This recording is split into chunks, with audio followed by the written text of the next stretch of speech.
ஏசாயா தீர்க்கதரிசன புஸ்தகம் 55 அதிகாரம் 10-11 வசனங்கள் வாசிக்கலாம். Let us turn to book of Isaiah the prophet chapter 55 verses 10 and 11. மாரியும் உறைந்த மழையும் வானத்திலிருந்து இறங்கி அவ்விடத்துக்கு திரும்பாமல் பூமியை நனைத்து அதில் முளை கிளம்பி விளையும்படி செய்து விதைக்கிறவனுக்கு விதையையும் புசிக்கிறவனுக்கு ஆகாரத்தையும் கொடுக்கிறது எப்படியோ அப்படியே என் வாயிலிருந்து புறப்படும் வசனமும் இருக்கும். அது வெறுமையா என்னிடத்திற்கு திரும்பாமல் அது நான் விரும்புகிறதை செய்து நான் அதை அனுப்பின காரியமாகும்படி வாய்க்கும். For as the rain cometh down and the snow from heaven and returneth not thither, but watereth the earth and maketh it bring forth and bud, that it may give seed to the sower and bread to the eater, so shall my word be that goeth forth out of my mouth. It shall not return unto my void, but it shall accomplish that which I please, and it shall prosper in the thing whereto I sent it. கர்த்தருடைய பரிசுத்த நாமத்துக்கு மகிமை உண்டாவதாக. Glory be to God's holy name. வானத்திலிருந்து அனுப்பப்படுகிற மழை இந்த பூமியில் என்ன கிரியை செய்கிறது என்பதை வேதம் சுட்டிக்காட்டுகிறது. Word of God points out what the rain that cometh from heaven does a work in this earth. அது பூமியை நனைக்கிறது. It watereth the earth. விதைகளை முளைக்க வைக்கிறது. Bringeth forth the bud. விதைக்கிறவனுக்கு ஆகாரத்தை அது கொடுக்கிறது. It giveth food to the eater. இது மழையினுடைய தேவனுடைய திட்டம். This is the plan of God regarding rain. அதுபோலவே So is it. என் வாயிலிருந்து புறப்படுகிற வசனமும் இருக்கும். So shall my word be that goeth forth out of my அது mouth. வெறுமையாய் என்னிடத்துக்கு திரும்பி வராது. It shall not return unto me void. நான் எதை விரும்பி அதை அனுப்பினேனோ அந்த காரியம் அது வாய்க்கும்படி அது செய்துவிட்டு தான் திரும்பும். But it shall accomplish that which I please and prosper in the thing whereto I sent it. இன்றைய மெசேஜ் வசனம் என்ன செய்கிறது? Today's message, what is the word to?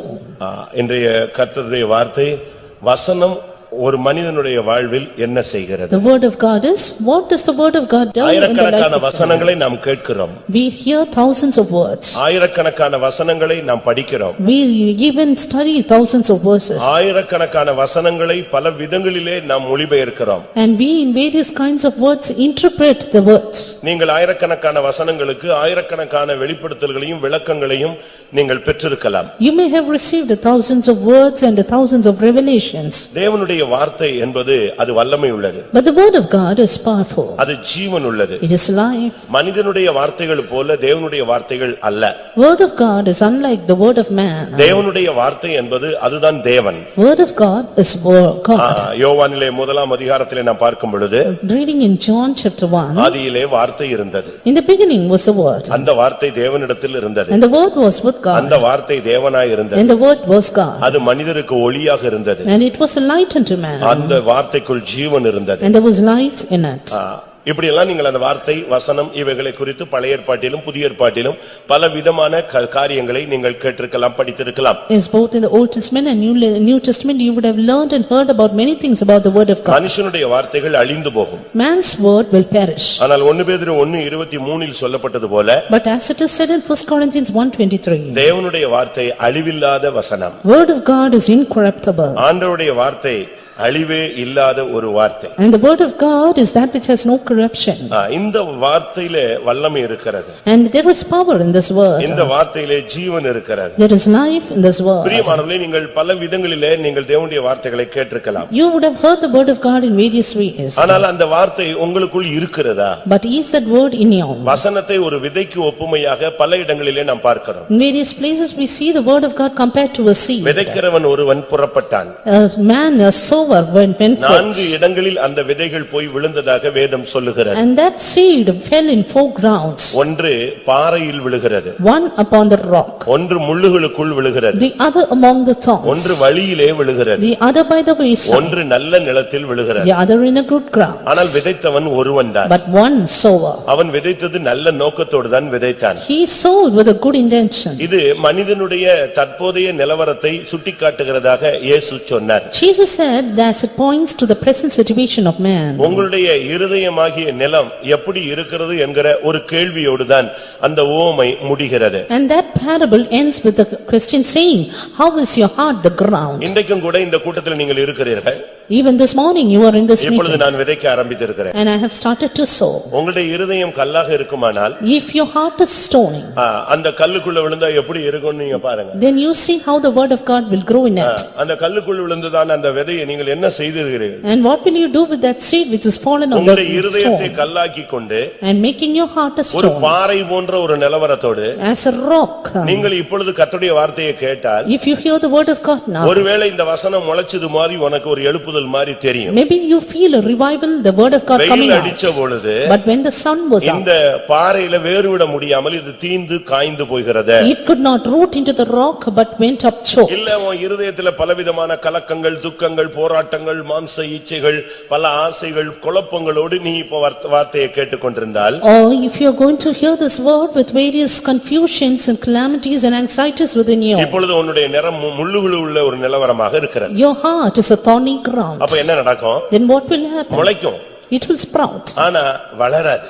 but it will not grow. வளர விடாம இந்த முள்ளுகள், இந்த கவலைகள், உலக கவலை, ஐசுரியத்தின் மயக்கம், பெருந்திண்டி, இவைகளை நெருக்கும் என்று வேதம் சொல்லுகிறது. This pride of the world, the gluttony and the deceitfulness of riches, it will choke it up. இன்னொரு பகுதியில பார்க்கும் பொழுது, On the other hand, ஏதோ கேட்டுட்டு போகலாம், வந்திருக்கோம், ஒரு சர்வீஸ்ல அட்டெண்ட் பண்ணனும் அப்படிங்கற நிலவரத்துல நீ வந்திருந்தேன்னா நீ ஒரு வழிபோக்கன். if you are come with that intention, somehow let me attend the service and go away, you are a wayfaring man. ஒரு திருப்திக்காக, Just for satisfaction, இல்லாவிட்டால் இந்த சபையினுடைய அங்கத்தினன் என்கிற ஒரு தன்மைக்காக, or just that you are a member of the அப்படி church. நீங்கள் இருந்தால், If you are like that, இந்த வசனம் நான் இப்ப விதைப்பேன், I am sowing the word, இன்னொருத்த வந்து எடுத்துட்டு போயிடுவான். another will come and take it away. அப்படித்தான் பைபிள் சொல்லுகிறது. That's what the word of God says. ஏனென்றால் பறவைகள் வந்து அதை எடுத்துக்கொண்டு போகும். The birds will come and catch it away, அது விதைச்சது வேஸ்டா போயிருது. and that which is sown is waste. அது முளைக்காது, ஒண்ணுமே இல்ல. பறவை அது தன்னுடைய இரையாக மாற்றி விடுகிறது. The bird will take it as its prey. அருமையானவர்களே, இந்த வசனத்தின் தன்மை உங்களுக்குள் என்ன செய்திருக்கிறது? Beloved, what is the attitude of the word done in you? ஆண்டவர் வானத்திலிருந்து அனுப்புகிற மழையானது The rain that God sendeth from heaven, முதலாவது இந்த பூமியை நனைக்கிறது. first of all watereth the earth, அடுத்து விதைகளை முளைக்க வைக்கிறது. then makes the seed to அந்த sprout, முளைச்ச விதையை பயிராக மாற்றுகிறது. and then it will make its increase. ஆனா தேவனுடைய வசனமும் அதே தோற்றத்தோடு அதே நோக்கத்தோடு தான் அனுப்பப்படுகிறது. The word of God is same, sent with the same intention. ஆனா இந்த வேத வசனத்தினுடைய ஒரு விசேஷித்த சக்தி என்ன? But what is the special power in the word of God? அது எதுக்கு அனுப்புனதோ அது வரைக்கும் இங்க வெயிட் பண்ணிட்டே இருக்கும். It will wait until it is sent. அதை செஞ்சுட்டு தான் அது எங்க போக முடியும்? திரும்ப போக முடியும். Only if it accomplishes, then it will return. இல்ல நான் போனேன், அவன் தூங்கிட்டு இருந்தான், நான் வந்துட்டேன் அப்படின்னு சொல்லாது. It will not say, I went, they were sleeping, I came back. நான் போய் பார்த்தேன், அவன் சரியில்லை, அதனால வந்துட்டேன் அப்படின்னு சொல்லாது. I went, I saw that person, he is not பரத்திலிருந்து right. உனக்கு, உன் பிள்ளைகளுக்கு, உன் தொழிலுக்கு, உன் குடும்பத்துக்குன்னு கர்த்தர் ஒரு வார்த்தையை அனுப்பி இருந்தால் அந்த வார்த்தை உன் பின்னாலே வந்துகிட்டே இருக்கும். Had the Lord sent a word from heaven for your family, then it will come surely toward you. நீ தூங்கினாலும் சரி, Even if you நீ sleep, விழித்திருந்தாலும் சரி, even if you நீ awake, பாவத்துக்குள்ள உழன்று கிடந்தாலும் even சரி, if you roll in sin, இந்த வசனம் எப்படி ஆயினும் உனக்குள்ள அனுப்புன நோக்கத்தை செய்யறதுக்கு போராடிக்கிட்டே இருக்கும். this word will strive to accomplish its purpose. இன்னைக்கு சரீரத்துல நீங்க பாத்தீங்கன்னா சிவப்பு அணுக்கள், வெள்ளை அணுக்கள் இருக்குன்னு நீங்க உங்களால படிச்சு வச்சிருப்பீங்க. You would have learned about white blood and red blood corpuscles. அதுல ஒரு அணு வந்து நோயை எதிர்க்கக்கூடிய ஒரு சக்தி. One has the power to immunate. ஏதோ ஒரு கிருமியோ ஏதோ ஒரு சக்தி, ஒரு பலவீனத்தின் வல்லமை இந்த சரீரத்துக்குள்ள புகுந்து விட்டால் If a power of weakness penetrates into a body, இந்த சக்தி அதை எதிர்க்கிறது. this power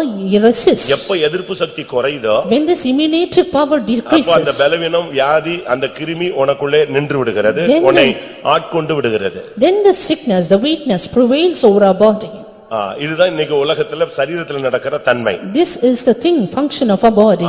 ஆனா இந்த வசனம் என்ன பண்ணுகிறது? But what does the word of God do? அதை நாம் விளங்கிக் கொள்ள வேண்டியது அவசியம். We need to understand that. ஏனென்றால் கர்த்தருடைய வார்த்தைக்கு பெரிய சக்தி உண்டு. Because there is a great power in the word of கர்த்தருடைய God. வார்த்தை காடுகளை கொளுத்தும், The word of God, it will burn forests. பேதுருக்களை முறிக்கும், It will break down cedars, பெண்மானை ஈன வைக்கும். make the hinds to calf. அது ஒரு கன்மலையை உடைக்கும் சம்மட்டி. It is a hammer which breaketh down the rock. ஒரு வசனம் ஒரு துணிகரமான ஒரு ஆள்கிட்ட ஒரு வசனம் பேசிருச்சுன்னா அவன் இருதயம் உடைஞ்சு அங்கேயே விழுந்துருவான். If a word is gone to a bold person, his heart will break and he will fall down. ரோட்ல ஒரு ஆள் வெளிக்கூட்டம் நடத்திட்டு இருந்தாரு. And a person was conducting an open air meeting.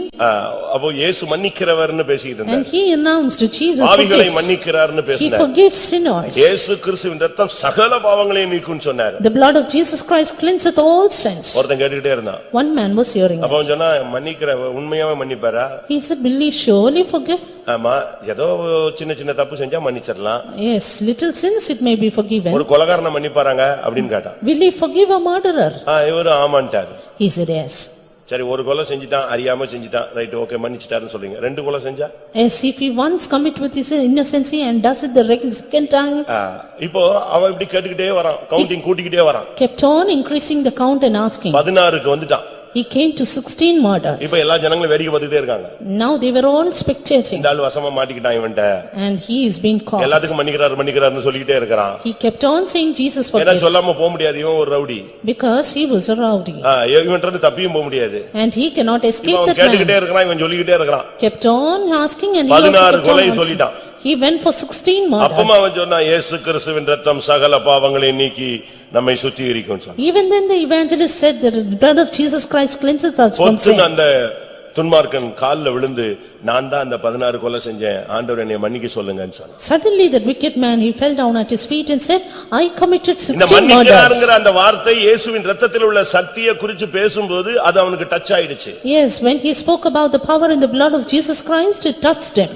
ஒவ்வொரு கூட்டத்திலயும் உனக்கு ஒரு வார்த்தை வரும். Every meeting you have a word for you. அந்த வார்த்தையை நீ கரெக்ட்டா கேட்ச் பண்ணணும். And exactly hold that word. எப்ப கரெக்ட்டா பிடிச்சுக்கறியோ when you hold it அது up, உனக்குள்ள மகத்தான ஒரு வேலையை செய்யும். then it will do a glorious work in you. ஏனென்றால் இந்த வார்த்தை வரும் பொழுது கன்மலையை உடைக்கும், அது ஒரு சம்மட்டியானது. Because this word is a hammer which breaketh the rock. எபிரேயர்களின் நிருபத்தில் இந்த வார்த்தையின் சக்தியை அந்த எபிரேய நிருபக்காரன் தெளிவாக பேசுகிறார். Power of the word is written by the Hebrews, the writer to the Hebrews. எபிரேயர் 4 அதிகாரம் 12 வசனத்தில் இந்த சக்தி ஜீவன் வசனத்தின் சக்தியை பாருங்க. Hebrews 4:12 says about the word of life. Operation தியேட்டர்லாம் தோத்து போகும். It's like an operation theater. தேவனுடைய வார்த்தையானது ஜீவனும் வல்லமையும் உள்ளதாயும் இருபுறமும் கருக்குள்ள எந்த பட்டயத்திலும் கருக்கானதாயும் ஆத்துமாவையும் ஆவியையும் கணுக்களையும் ஊனையும் பிரிக்கத்தக்கதாக உருவ குத்துகிறதாயும் இருதயத்தின் நினைவுகளையும் யோசனைகளையும் வகையறுக்கிறதாயும் இருக்கிறது. For the word of God is quick and powerful and sharper than any two-edged sword, piercing even to the dividing asunder of soul and spirit and of the joints and marrow, and is a discerner of the thoughts and intents of the heart. எந்த மனுஷனையும் அப்படியே நிப்பாட்டி அவனை சரிப்படுத்திறது தேவனுடைய வார்த்தை. The word of God easily surgerizes any man who stands in front of அவனுக்குள்ள it. இருக்கிற சீலை புதிக்கிடும். It will take away his past. அவனுடைய இருக்கிற காயத்தை ஆற்றும். And it will bind up his wounds. அவனை ஆபரேட் பண்ணாது, உட்கார்ந்து என்னென்னலாம் உடைக்கணும் எடுக்கணும் அதுக்கு தெரியும்.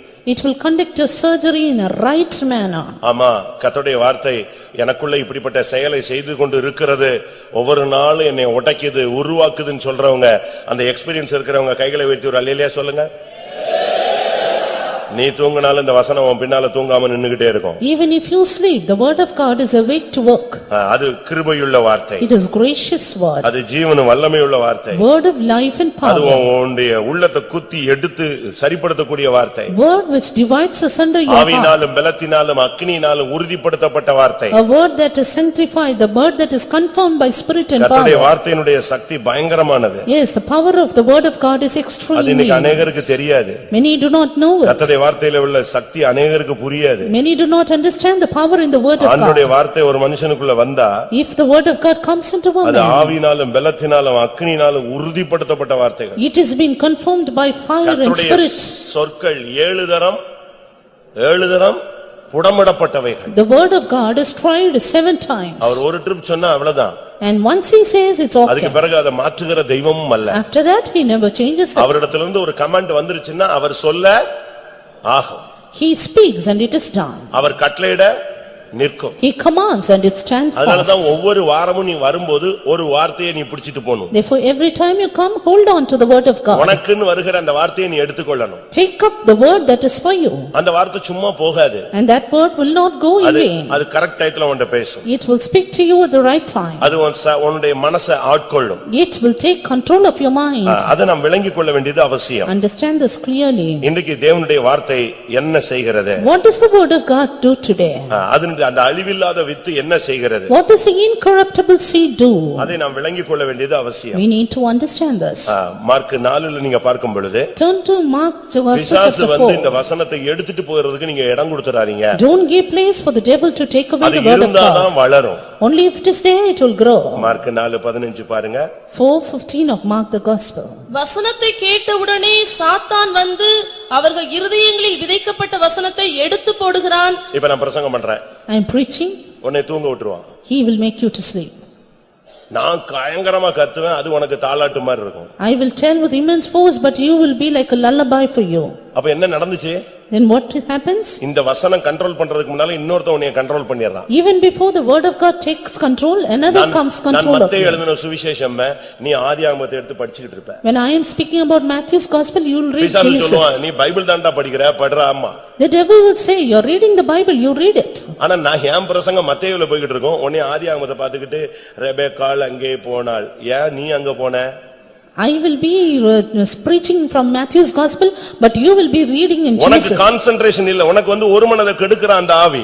The spirit that diverts your attention. நான் பிரசங்கம் பண்ணுவேன், I preach. நீ அப்பதான் உனக்கு வெளியே போகணும்னு ஒரு சிந்தை வரும். It is then you won't have the thought to go out. நான் பிரசங்கம் பண்ணுவேன், I preach. அப்பதான் உன் பிள்ளைகிட்ட பால் ஊட்டிக்கிட்டு பிஸ்கட் கொடுத்துக்கிட்டு விளையாண்டுகிட்டு இருப்பேன். Then you want to play with your child. இது எல்லாமே சாத்தானுடைய வல்லமையுள்ள ஒரு சக்தியான ஒரு செயல்னு நான் சொல்றேன். This is all the powerful work of the devil.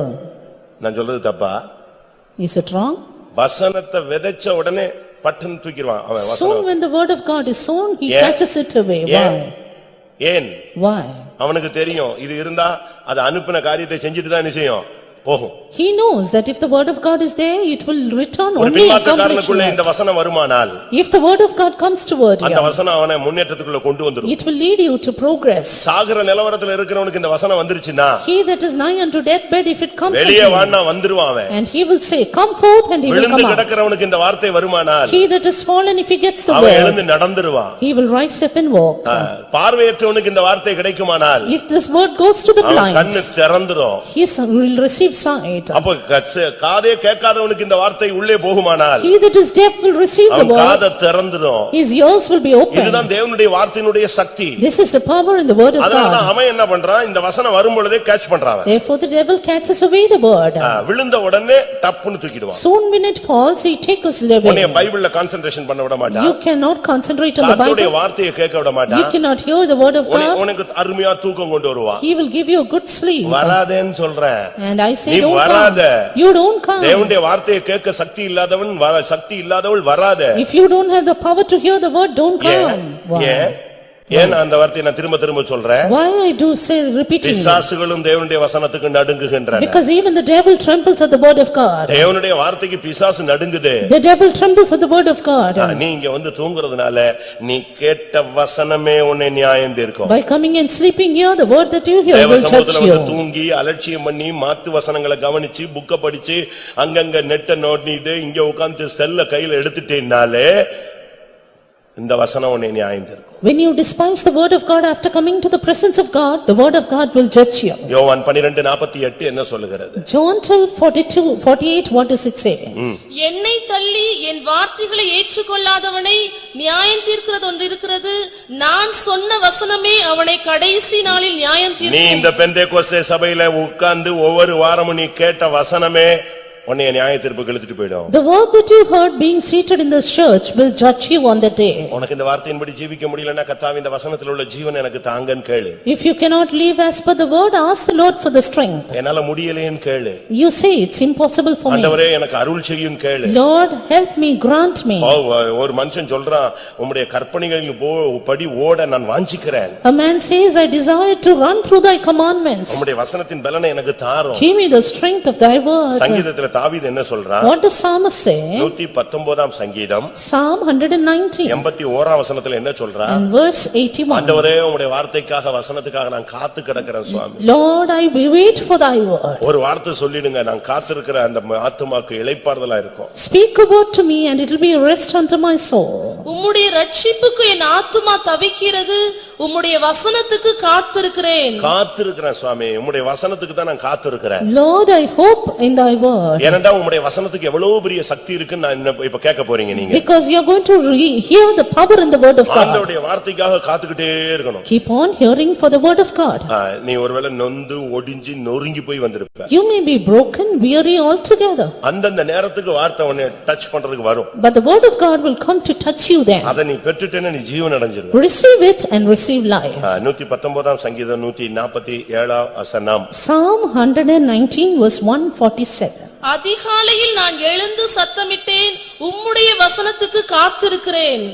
I prevented the dawning of the morning and cried, I hoped in thy word. உம்முடைய வசனத்துக்கு தான் நான் காலையில காத்திருக்கிறேன். Yes, I wait for thy word in the pastor dawn. Joel அவர்கள் அடிக்கடி சொல்லுகிற வார்த்தை A word Pastor Joel used to say. எழும்பும்போதே ஒரு வார்த்தையோடு எழும்புன்னு சொல்றார். Right when you arise with a sword. எழும்பும்போது டெய்லி எழும்பும்போது ஒரு வார்த்தையோடு எழும்பி வா. Every day arise with a word from God. ஏதாவது ஒரு வசனம் காலையிலேயே உன்கிட்ட பேசிடணும். And the word of God will speak to you in the morning. காலையில எழும்பும் பொழுதே நீ சரியான ஒரு வசனத்தோடு வார்த்தையோடு ஜீவனோடு எழும்பணும். Right when you awake with a life in the word of God. இன்னைக்கு வசனத்தை பத்தி அநேகருக்கு விளக்கம் இல்ல, அதனால எழுதி போட்டு வச்சிருக்காங்க. வீட்ல மட்டும் வசனம் தொங்குது. Many do not have revelation about the word of God, but they hang up boards in their houses. வாசல்ல எழுதி போட்டிருப்பாங்க, வாதை உன் கூடாரத்தை அணுகாதே. They will have the word that evil plague shall not come nigh their dwelling. வீட்டுக்குள்ள போனா 3 bed போட்டு 3 பேர் படுத்து கிடப்பாங்க. There will be 3 beds and all the 3 will be lying down. வாதை உன் கூடாரத்தை அணுகாதுன்னு சொல்லிட்டு இங்க 3 பேர் ஏன் படுத்திருக்க?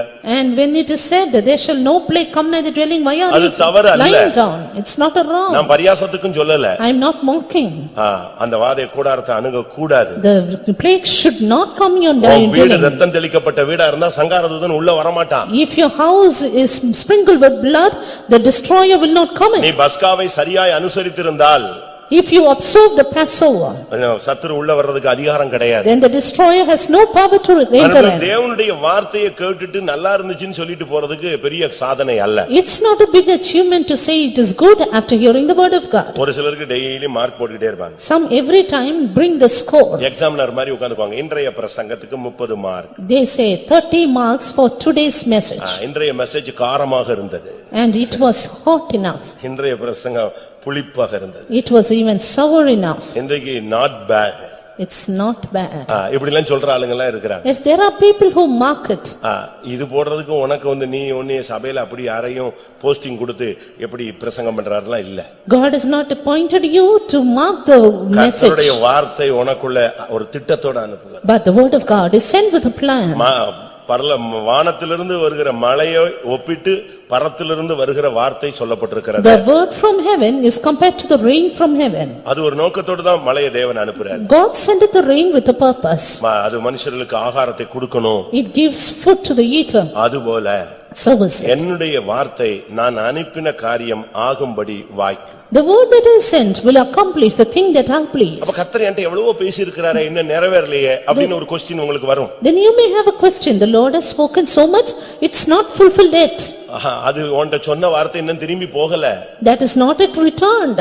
அது உன்னைய ஃபாலோ பண்ணிட்டு தான் இருக்கு. It is pursuing you. உன் கூட தான் வருது. I will come with you. அது நிறைவேற வரைக்கும் அது உன் பின்னால வரும், வந்துகிட்டு இருக்கு. Until it is fulfilled, the word of God is behind you. ஷார்ப்பா கரெக்ட் டயத்துல அப்படியே நிறைவேறும். At the right time, it will be fulfilled. எனக்காக அனுப்பப்பட்ட வார்த்தைகள் என்னோடு கூட என் பின்னே என்னோடு கூட இருக்கிறதுன்னு சொல்றவங்க, விசுவாசத்துல இருக்கிறவங்க கைகளை வைத்துங்க. முதலாவது இந்த வார்த்தையினுடைய செயல் என்ன? First of all, what is the work of the word of God? நான் ஒரு 6, 7, 8, 9, 10 வார்த்தைகள் உங்களுக்கு முன்பாக வைக்கிறேன். Let me list out 9 to 10 points about it. யாக்கோபு முதலாம் அதிகாரம் James 1 18ஆம் வசனத்தின்படி verse 18. இந்த வசனத்தினுடைய முக்கியமான திட்டம் என்ன? What is the important plan of the word of God? அவர் சித்தம் கொண்டு தம்முடைய சிருஷ்டிகளில் நாம் முதற் பலன்கள் ஆவதற்கு நம்மை சத்திய வசனத்தினாலே ஜனிப்பித்தார். Of his own will began he us with the word of truth, that we should be a kind of first fruits of his creatures. இங்கே நாம் வாசிக்கும் பொழுது அவருடைய வசனத்தினாலே நாம் சத்திய வசனத்தினால் முதற்பலனாய் மாறும்படியாக. That we might become first fruits through the word of truth. இந்த சபையில இவ்வளவு பேர் இருக்கீங்க. So many here in the church. இன்னும் ரொம்ப பேர் வரல. And many are not yet come. अनेक மனைவிமார் வந்திருக்காங்க, புருஷனை காணோம். Many wives are here but not husbands. अनेक புருஷன்மார் வந்திருக்காங்க, மனைவிமாரை காணோம். Many husbands are here but not wives. अनेक பெற்றோர்கள் உண்டு, பிள்ளைகள் வரல. Many parents here but not children. ஆனா இங்க வசனம் என்ன சொல்லுகிறது? But what is the word of God saying? இங்க இருக்கிற ஜனங்களுக்குள்ள இந்த வசனம் ஒரு கூட்டத்தாரை முதற்பலனாய் மாற்றுது. And from among a group of people is changed by this word as first fruits. இந்த சபையில ஒரு கூட்டத்தை கர்த்தர் முதற்பலனாய் மாற்றுகிறார். The Lord changes a group of people from this church as first fruits. ஒரு சிலர் இந்த சபையில சப்ஸ்கிரைபரா வச்சிருப்பாரு. Some are kept as subscribers in the church. அதாவது சந்தாதாரர்கள். Subscribers. அதாவது காசு கொடுக்கிறதுக்குன்னு ஒரு சிலரை வச்சிருப்பாரு. Just to give the money. அதுக்குன்னு இவங்க சம்பாதிச்சு சபையில வந்து காணிக்கை கொடுத்துட்டு போயிட்டே இருப்பாங்க. They earn, give the offering and go away. ஒரு சிலர் அப்படி அல்ல. Some are not like that. அவர்களை இந்த சபையில முதற்பலன்களாய் வைக்கிறார். God wants to make them first fruit of the church. சபையில முதற்பலன்கள் என்பது சத்தியத்துக்காக நிற்கக்கூடிய ஒரு கூட்டம். First fruit of the church means those who stand for the truth. நீங்கள் கொரிந்தியர்ல பார்க்கலாம். Turning to Corinthians. இல்லாவிட்டா ரோமர்ல பார்க்கலாம். Or to Romans. சபைகளில முதற்பலனானவர்களை நீங்கள் பார்க்க முடியும். You can see the first fruits in the church. சபைகள்ல அன்னைக்கு இருந்தவர்களுக்குள்ள முதற்பலனாக இருந்த ஒரு கூட்டத்தை நாம் பார்க்க முடியும். And we can also see first fruits who were in the beginning in the church. ரோமர் 16 பார்க்கும் பொழுது Romans 16 4-5 வசனங்கள். verses 4 and 5. அவர்கள் என் பிராணனுக்காக தங்கள் கழுத்தை கொடுத்தவர்கள், அவர்களை பற்றி நான் மாத்திரமல்ல புறஜாதியாரில் உண்டான சபையார் எல்லாரும் நன்றியறிதல் உள்ளவர்களாய் இருக்கிறார்கள். அவர்களுடைய வீட்டிலே கூடி வருகிற சபையையும் வாழ்த்துங்கள். அகாயாவிலே கிறிஸ்துவுக்கு முதற்பலனாகிய என் பிரியமான எப்பனத்தை வாழ்த்துங்கள். அங்க பாருங்க, கிறிஸ்துவுக்கு முதற்பலனாகிய எப்பனேத். Epanetus, who is the first fruit into Christ. அந்த சபையில முதற்பலன்கள். First fruit in the church. அப்படினா முதல்ல வந்து ரட்சிக்கப்பட்டவங்கன்னு அல்ல. It means not the first saved. சத்தியத்துக்காக அவர்கள் முதற்பலன்களாய் நின்றவர்கள். They who stood as first fruits for the truth. ஒரு சர்ச்சில ஒரு ஆவிக்குரிய சந்ததி எழும்பும், அது ஒரு முதற்பலன். There will be a spiritual generation in a church which is the first fruit. அந்த முதற்பலன்ல இருந்து ஒரு கூட்டம் ஊழியத்துக்கு வரும், அது முதற்பலன்களில் முதற்பலன். And from that first fruit one group will come for the ministry, that is the first fruit of the first fruit. அதனால தான் வசனம் சொல்லுகிறது முதற்பலன்களில் முதற்பலனானவர்கள். That is why those are first fruit among the first fruits. இயேசு முதற் பேரானவர், முதற்பலனானவர். Jesus was the firstborn and the first fruit. அப்படி தான் வேதம் சொல்லுகிறது. That's how the word of God says. 1 கொரிந்தியர் 16-15 பார்க்கும் பொழுது 1 Corinthians 16:15. அங்கே இன்னொரு குடும்பம் முதற்பலனாய் மாறினதாக வேதம் சொல்லுகிறது. Another family who became first fruits. சகோதரரே, ஸ்தேவானுடைய வீட்டார் அகாயா நாட்டிலே முதற்பலனானவர்கள் என்றும் பரிசுத்தவான்களுக்கு ஊழியம் செய்யும்படிக்கு தங்களை ஒப்புவித்திருக்கிறார்கள் என்றும் அறிந்திருக்கிறீர்களே. இங்கே ஒரு கூட்டத்தார் முதற்பலன்களாய் மாற்றப்பட்டார்கள். One group who became the first fruits. அப்ப இதிலிருந்து என்ன விளங்கிக் கொள்றோம்? What do we understand from this? ஒரு கூட்டம் ஜனங்கள் முதற்பலனாக சபையிலே மாறுகிறவர்களாக அன்றைக்கு வாழ்ந்திருக்கிறார்கள். Yes, right on that day itself there were a group who became first fruit in the church. இன்றைக்கு எத்தனை பேர் அப்படிப்பட்டவர்களாய் நம்மை மாற்றுகிறோம்? How many of us want to change? இந்த வசனம் ஒருத்தனுக்குள்ள வந்தா, once the word of God comes into ஒரு normal nominal கிறிஸ்டியனாக nominal பிலீவராக இருக்க விடுறதில்ல. he cannot never again remain a nominal Christian. கொஞ்ச நாள் கழிச்சு அவன் Dress-ஐ மாத்துது. Then he changes his dress style. அவனுடைய புத்தியை மாத்துது. Then his knowledge. அவனுடைய பழக்கவழக்கத்தை மாத்துது. He changes his habits. அவனுடைய சாதாரண தன்மையை மாற்றி அசாதாரணமானவனாய் மாற்றுகிறது. The word makes him extraordinary. prayer life-ஐ மாத்துது. The word changes his prayer life. விசுவாசத்தை வளர்ச்சியடைய வைக்குது. Which makes it faith grow. பிரதிஷ்டை உள்ளவனாய் அவனை மாற்றுகிறது. Makes him consecrated. அன்புள்ளவனாய் மாற்றுகிறது. Makes him loving. சகிப்புத்தன்மை உள்ளவனாய் மாற்றுகிறது. Makes him enduring. விசுவாசத்துக்காய் போராடுகிறவனாய் மாற்றுகிறது. Makes him strive for the faith. ஒரு லிமிட் வரும்போது அவனை பரிசுத்தவனாய் மாற்றுகிறது. And then makes him a saint. இப்போ அவன் சபையில ஒரு முதற்பலன். Now he is a first fruit in the church. இந்த வசனம் பாருங்க, நீங்க சில விதைகள் விதைக்கப்படுகிறது, அதை எடுத்து நம்ம புசிச்சிரோம், இல்லாவிட்டா ஆகாரமா மாத்திக்கிறோம். And you see the word of God, when it is being sown, we make it a food or we try to eat it. ஆனா ஒரு சிலர் என்ன செய்றாங்க? But some others, அந்த விளைஞ்சதுல ஒண்ணு எடுத்துறாங்க. out of the increase they take one. அது விதைகள்.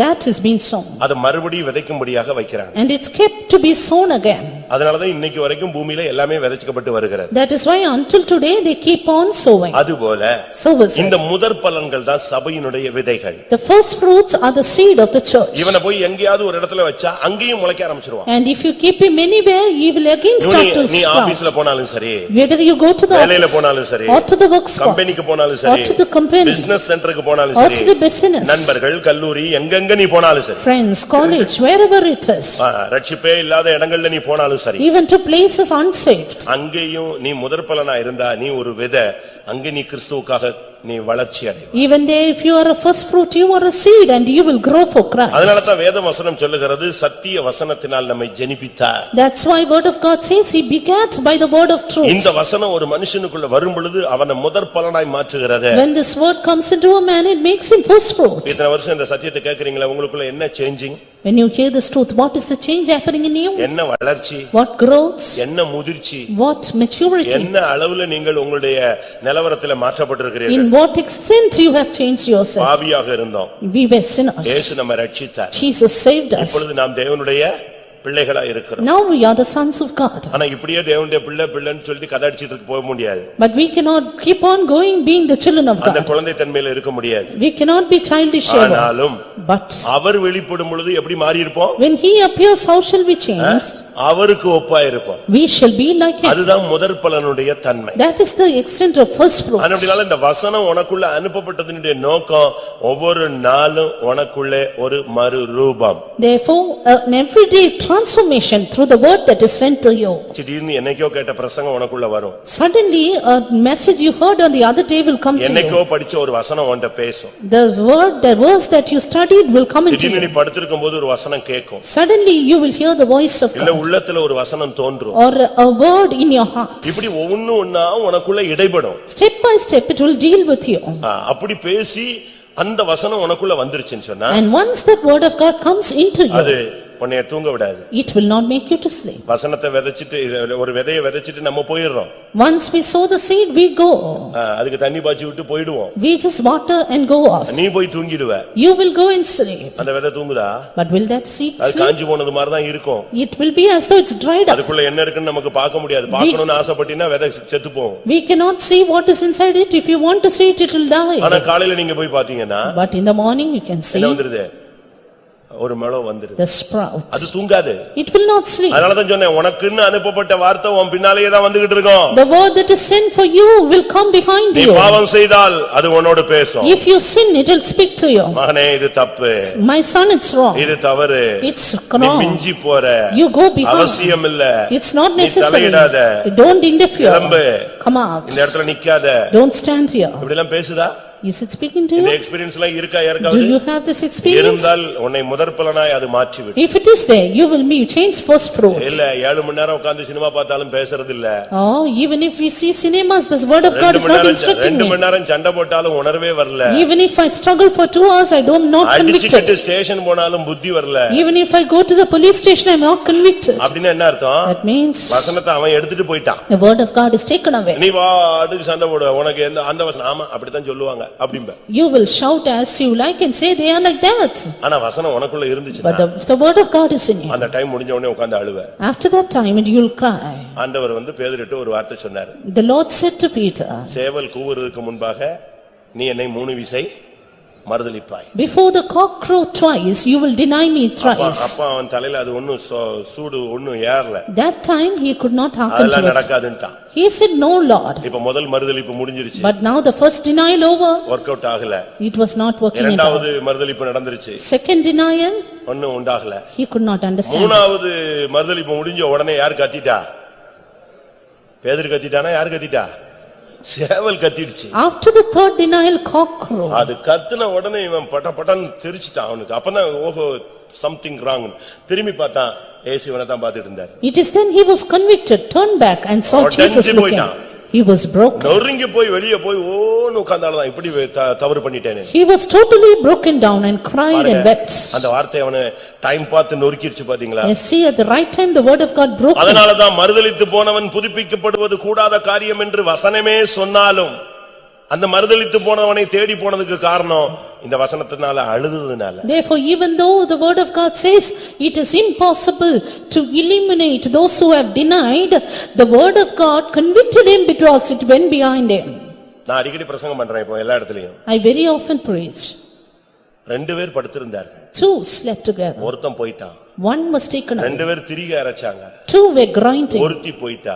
1 was taken away. 2 பேர் வயல்ல இருந்தாங்க. 2 were in the field. ஒருத்தன் போயிட்டான். 1 was taken away. சரி ரெண்டு பேர்ல திருக அரைச்சுக்கிட்டு இருந்தா ரைட் ஓகே, ரெண்டு பேரும் முழிச்சுதான் இருந்தாங்க, ஒன்னு போயிடுச்சு ஒன்னு கை விட்டுச்சு. Two were grinding, they were awake, one was taken away. தூங்கிக்கிட்டு இருந்தவன் எப்படியா போனான்? But how he who was sleeping went away? ரெண்டு பேரும் தான் தூங்கிட்டு இருக்கான். Two were sleeping. இயேசு வரும்போது தூங்குனவன் எப்படி போக முடிஞ்சது? When Jesus came, how the man who slept could go அவனுக்குள்ள away? இருக்கிற வசனம் தூங்கல. Because the word of God did not sleep. அவனுக்குள்ள இருக்கிற அபிஷேகம் தூங்கல. Because the anointing did not sleep. அவனுக்குள்ள இருக்கிற பிரதிஷ்டை தூங்கல. Consecration in him did not sleep. அவனுக்குள்ள இருக்கிற விசுவாசம் தூங்கல. Faith in him did not sleep. அதனால தான் மனவாட்டி சொல்கிறார், நான் நித்திரை பண்ணினேன், Therefore the bride says, I N slept, இதயமோ விழித்திருந்தது. but my heart இதயம் waked. விழிச்சிருந்ததனால ஆத்துமனேசருடைய அந்த ட்ரம்பட் சவுண்ட் கேட்டுடுச்சு. Heart was awake, so heard the trumpet. அப்படி நீ தூங்கலாம், அது ஒண்ணு தடையல்ல, தவறல்ல. You can sleep, it is not wrong. வசனம் உனக்குள்ள உயிரோடு இருக்கணும். But the word of God should be still alive in உன்னை you. முதற்பலனாய் அது It மாற்றுகிறது. will make you the first fruits. யாக்கோபு 1 அதிகாரம் 21 வசனம். James 1:21. வசனம் ஆத்துமாவை ரட்சிப்பது. Word of God will save your soul. ஆகையால் நீங்கள் எல்லாவித அழுக்கையும் கொடிய துர்க்குணத்தையும் ஒழித்துவிட்டு உங்கள் உள்ளத்தில் நாட்டப்பட்டதாயும் உங்கள் ஆத்துமாக்களை ரட்சிக்க வல்லமையுள்ளதுமாயிருக்கிற வசனத்தை சாந்தமாய் ஏற்றுக்கொள்ளுங்கள். Wherefore lay apart all filthiness and superfluity of naughtiness, and receive with meekness and engraft word which is able to save your souls. ஆத்துமாவை ரட்சிக்கக்கூடிய வார்த்தை. Word which is able to save your souls. உங்களுடைய ஆத்துமாவை குறித்து உங்களுக்கு எப்பொழுதுமே ஒரு கவனம் இருக்கணும். Ever be aware of your soul. நீங்க சரீரத்தை குறித்து ரொம்ப கவனப்படுறீங்க. You are very much worried about your body. எடை கூடிருச்சுன்னா தடுமாறுறீங்க, எடை குறைஞ்சிருச்சுன்னா ரொம்ப தடுமாறுறீங்க. Over loss or weight loss, you are stumbling. Sugar கூடிருச்சுன்னா உங்களுக்கு முகமே மாறிடுது. If the sugar increases, your face is frowned. உடனே சாப்பாட மாத்திடுவாங்க, அன்னைக்கே கோதுமைக்குள்ள குதிச்சிடுவாங்க. Soon they have their diets. ஏன்னா உங்களுக்கு தெரியுது இது கூடி இருக்கு, இது குறைஞ்சிருக்கு. Because they know the condition of your உங்களுடைய body. சரீரத்தை குறித்து உங்களுக்கு ரொம்ப கவனம் இருக்கு. You are much attentive about your body. ஏன்னா அத குறித்து ஒரு பாரம் இருக்கு. Because you have a burden about it. அதுக்காக நீங்க எவ்வளவோ முயற்சி எடுக்கிறீங்க. You take so much of efforts for Bible it. சொல்லுகிறது சரீர முயற்சி அற்ப பிரயோஜனம் உள்ளது. The word of God says physical exercise profiteth little. சரீரத்துல நீங்க எவ்வளவோ முயற்சி எடுக்கிறீங்க. You take so much of exercise in your body. ஒரு சிலர் எல்லாம் புறப்படுறதுக்கு 7 மணி நேரம் ஆகுது. Some for starting up they will take 7 hours.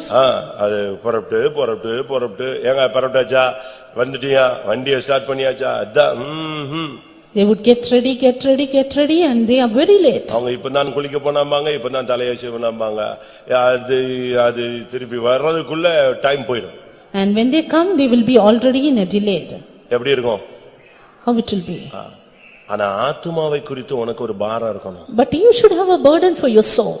ஆத்துமா என்றென்றைக்கும் தேவனோடு வாழக்கூடியது. Soul is to dwell with God forever. பிரியமானவனே, Beloved, உன் ஆத்துமா வாழ்கிறது போலதான் நீ எல்லாவற்றிலும் வாழணும். நம்ம எல்லாவற்றிலும் வாழ்கிறது போல எதை வாழணும்னு பாக்குறோம்? ஆத்துமா வாழணும்னு பாக்குறோம். I wish you may prosper in all things, even as your soul prospereth. உன்னுடைய ஜீவியத்தை குறித்து உனக்கு ஒரு கவனம் இருந்துகிட்டே இருக்கணும். You need to be attentive about your life. உன்னுடைய ஆத்துமாவை குறித்து உனக்கு ஒரு பாரம் இருந்துகிட்டே இருக்கணும். You need to have a care and worry for your soul. அதனால தான் இயேசு கேட்டார், ஒருவன் தன் ஆத்துமாவை கெடுத்தால் அவனுக்கு லாபம் என்ன? Therefore Jesus said, if one lose his own soul, what will he gain? இன்றைக்கு நீ மரித்தால் உன் நித்தியத்தை நீ எங்கே கழிப்பாய்? If you die today, where will you spend your eternity? ஆத்துமாவை ரட்சிக்க கூடியது இந்த வசனம். Word of God is able to save your soul. ஒன்று உன்னை முதற்பலனாய் மாற்றுகிறது. One, it makes you first fruits. ஒரு சிலர்லாம் பாருங்க, வந்த உடனே சத்தியத்தை கீழ்ப்படிவாங்க, ஞானஸ்நானம் எடுப்பாங்க, அபிஷேகம் பெறுவாங்க, நல்ல வரங்கள் பெறுவாங்க, எல்லாம் பிரதிஷ்டை பண்ணிடுவாங்க, நல்லா ஒரு ஸ்பிரிச்சுவல் growthல வந்துருவாங்க. Some people, soon as they step into the church, they will have a good spiritual growth, entering into every stage of spirituality. அப்படி ஒவ்வொரு வசனத்தை அப்படியே கடைபிடிக்கிறதுக்கு ஆசைப்படுவாங்க. They want to observe the word of God as such. முடியலன்னா தேவசமூகத்துல உட்கார்ந்து கதறுவாங்க. If not possible, they will cry in the presence of God. அப்படின்னா என்ன அர்த்தம்? Then what does it mean? அவங்களுக்குள்ள விதைக்கப்பட்ட விதை சரியா வளர்ச்சி அடையுதுன்னு அர்த்தம். Word of God sown within them is growing properly. அதே போல இந்த வசனம் உன்னுடைய ஆத்துமாவை ரட்சிக்கணும். So is this word of God will save your soul. அப்படின்னா என்ன அர்த்தம்? What does it mean? ஒருவன் இம்மைக்காக கிறிஸ்துவை பின்பற்ற கூடாது. A man should not follow Christ for this ஒருவன் life. இம்மைக்காக கிறிஸ்துவை பின்பற்றுவானானால் அவன் பரிதபிக்கப்படத்தக்கவன்.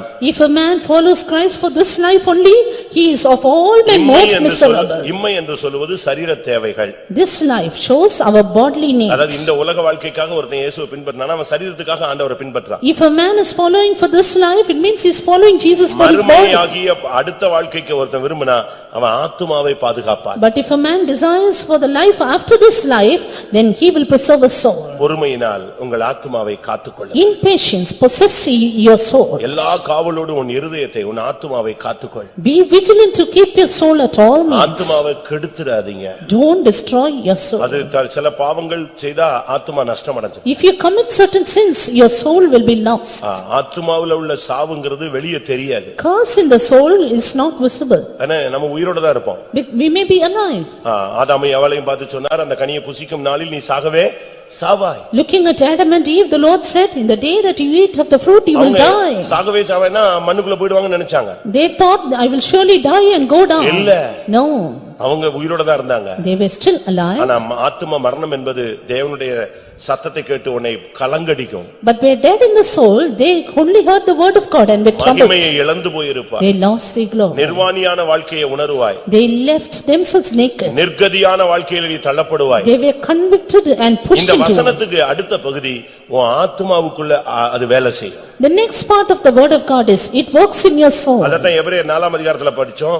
ஆத்துமாவை உருவ குத்தக்கூடியது. That is why we see in Hebrews 4, it is able to pierce through your soul. அந்த வார்த்தை உன்னுடைய ஆத்துமாவை உருவ குத்தி ஊனு கணு எல்லாத்தையும் பிரிச்சு எடுத்துரும். The word of God is able to penetrate through your soul and divide asunder. உன்னை எப்படியாயினும் உன்னை பரிசுத்தவானாய் மாற்றுகிறதற்காக இந்த வார்த்தை போராடும். The word of God strives to make you a saint. இன்னைக்கு எத்தனை பேருக்குள்ள இந்த வசனத்தினுடைய தாக்கம் இருக்கிறது? How many of you have the effect of the word of God today? இப்ப நம்ம பல சபைக்காரங்க நம்மட்ட பாப்பாங்க. And many other churches will look at us. நம்முடைய விசுவாசிகளையே பல இடங்கள்ல இவங்க போகும்போது அவங்க பார்க்கறாங்க. Even our believers themselves, when we go to ஒரு various 2 places, நிமிஷம் they look. பேசிட்டா நம்ம ஆளுங்களை கண்டுபிடிச்சிடறாங்க. Within 2 minutes they find out our people.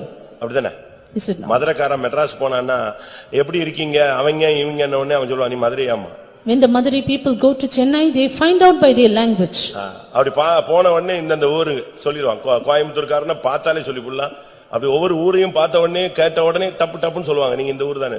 Just by the accent of their words, they say, you belong to this place. அதே போல So was it. பெந்தேகோஸ்காரனை எங்க போனாலும் கண்டுபிடிச்சலாம். You can find the Pentecostalist anywhere. இவனை ஒரு seminar attend பண்ண சொன்னா ஒரு 10 நிமிஷம் பேசினானா அவன் முடிஞ்ச உடனே நீங்க சிபிஎம் ஆம். And after attending a seminar, after finishing the 10 minutes, they will say, are you அவங்க CPM? இல்லன்னு சொன்னாலும் If not, இல்லையே அந்த வாசனை தெரியுதே. even if they say, I'm not like that, they will say, no, we சுத்தி understand. அவங்க ஸ்டைல்லயே நீங்க வர்றீங்களே. And you are coming with the scent of CPM. அதுபோல So was it. சரியான வசனம் உனக்குள்ள இருந்துச்சுன்னா உன் ஆத்துமாவை அப்படியே மாத்திக்கிட்டே வரும். If the right word of God is in you, it will convict your soul. அது உன்னை சும்மா இருக்க விடாது. It will not keep you நான் silent. திரும்பவும் சொல்றேன். I repeating. உன்னுடைய ஸ்டைலையே மாத்தும். It will change your lifestyle. ஒண்ணா மாத்தும். It will change one by one. அந்த டயத்துல மாத்தும். It will change in the right time. Correct டயத்துல உனக்கு Dressல ஒரு சேஞ்ச் கிடைக்கும். At the right time, you will be changed in your dress correct style. டயத்துல உன் பேச்சுல மாறும். At the right time, your speech will change. இதெல்லாம் நான் அனுபவிச்சேன். அதனால தான் சொல்றேன். Because I experience, I அந்த tell வசனம் it. உன்னை சும்மா இருக்க விடாது. The word of God will not keep you silent. எபிரேயர் 1ஆம் அதிகாரம் 3ஆம் வசனத்தின்படி According to Hebrews 1:3, இந்த வசனம் தாங்கக்கூடிய சக்தி உள்ளது. this word upholdeth all things. எதையும் தாங்கும். It upholdeth anything. இவர் அவருடைய மகிமையின் பிரகாசமும் அவருடைய தன்மையின் சொரூபமாயிருந்து சர்வத்தையும் தம்முடைய வல்லமையுள்ள வசனத்தினாலே தாங்குகிறவராய் தம்மாலே தாமே நம்முடைய பாவங்களை நீக்கும் சுத்திகரிப்பை உண்டு பண்ணி உன்னதத்திலுள்ள மகத்துவமானவருடைய வலது பாரிசத்திலே உட்கார்ந்தார். Who being the brightness of his glory and the express image of his person and upholding all things by the word of his power, when he had by himself purged our sins, sat down on the right hand of the majesty on high. கர்த்தருடைய பரிசுத்த நாமத்துக்கு மகிமை உண்டாவதாக. Glory be to God's holy name. சர்வத்தையும் தம்முடைய வசனத்தினாலே தாங்குகிறவர். Upholding all things by his word. நீங்க பாருங்க அண்ட சராசரங்கள் அப்படியே அந்தரத்துல தொங்கிட்டு தான் இருக்கு. The whole universe is hanging in the space. எல்லாம் சுத்துது. It's revolving. அதுக்கு ஒரு பாதை இருக்கு. It has a path. அந்த பாதையிலயும் போகுது, தன்னையும் சுத்திக்குது, பூமியையும் சுத்திக்குது, எல்லாம் சுத்திக்கிட்டே இருக்கும். ஆனா ஒரு நூல் கூட கிராஸ் மாறி போகாது. It revolves through the path, it revolves itself, but it will not cross even a thread area. இதை இவ்வளவு கரெக்ட்டா தாங்கி கொண்டு போறது யாரு? And who is upholding all things? எல்லாத்தையும் தாங்குகிறவர் உன்னையே தாங்க மாட்டாரா? He who upholds all things, will he not uphold you? நீ அவருடைய கையில் இருக்கிற. Because you are in his hands. அதெல்லாம் வார்த்தையில சொன்னதுக்கு அப்படியே கட்பட்டு இருக்கிறது. And everything is controlled by his word. 19ஆம் சங்கீதம் Psalm 19. சூரியன் தன்னுடைய பாதையில் ஓட அது சந்தோஷமா இருக்கிறது. 4-5 வசனங்கள்ல Verses 4 and 5. அது டெய்லி ஒரு மணவாளனை போல புறப்படுதான். கல்யாணத்துக்கு புறப்பட்டு போற ஒரு மணவாளன் டெய்லி எப்படி புறப்படுவான்? அப்படிதான் புறப்படுது. அதான் sunrise. The sun is going forth as a bridegroom going to meet. அந்த பாதையில ஓடுறதுக்கு துக்கப்படுறதே இல்ல, சந்தோஷமா ஓடுது. It goeth with rejoicing. அது தன் மணவரையிலிருந்து புறப்படுகிற மணவாளனை போலிருந்து பராக்கிரமசாலியை போல் தன் பாதையில் ஓட மகிழ்ச்சியா இருக்கிறது. டெய்லி அது தாம் பாதையில போற, அதுக்கு ஒரு பாதை வச்சிருக்காரு. அந்த பாதையில கரெக்ட்டா போயிட்டே இருக்கு. God has set an orbit for it and it runs its race through it. ஒரு நாள் கூட அது சாதாரண தோழனை போல வராது. எப்படி வரும்? எப்படி வரும்? டெய்லி எப்படி தான் வரும்? ஒரு மணவாளனை போல தான் புறப்படும். Every day it cometh forth as a bridegroom. சோர்ந்து சோம்பேறியாக இல்லாவிட்டா ஒரு சுத்தமா ஒண்ணுமில்லாம பலன் இல்லாதவன் போல வராது. எப்படி வரும்? ஒரு பலசாலியை போல தான் காலையில புறப்படும். It's not faint, it's not sluggish, but cometh forth as a strong man. ஒரு நாள் கூட தாம் பாதையில ஓடும்போது துக்கவே படுறதில்லை. Even a single day it's not worried about moving. பாதையில் ஓட அது மகிழ்ச்சியா இருக்கு. It is rejoiced to run. எப்படிப்பட்ட ஒரு வார்த்தையில கட்டுப்பட்டு அது போகுது பாத்தீங்களா? See what a beautiful word of God. யோசுவாவை பார்த்து ஒரு வார்த்தை சொன்னான். Joshua said a word. நீ அங்கே நில்லுன்னா. Stand still. அது தேவனுடைய வார்த்தைங்கறனால அது அப்படியே நின்னுச்சு. And because it was the word of God, it stood there. எப்படிப்பட்ட ஒரு கீழ்ப்படிதல் அதுக்கு இருக்கு. What a good obedience it has. சர்வத்தையும் தன்னுடைய வசனத்தினாலே கர்த்தர் தாங்கி கொண்டிருக்கிறார். God upholdeth all things by his word. உன்னுடைய எந்த பிரச்சனையில நீ இருந்தாலும், whatever be the problems you are in, இன்னைக்கு வரைக்கும் நீ நிக்கிறதுக்கு காரணம், நான் நிக்கிறதுக்கு காரணம் யாரு? until today you and me stand because என் கால்கள் தடுமாறுகிறது என்று சொன்ன பொழுது கர்த்தாவே எது வந்துருச்சு?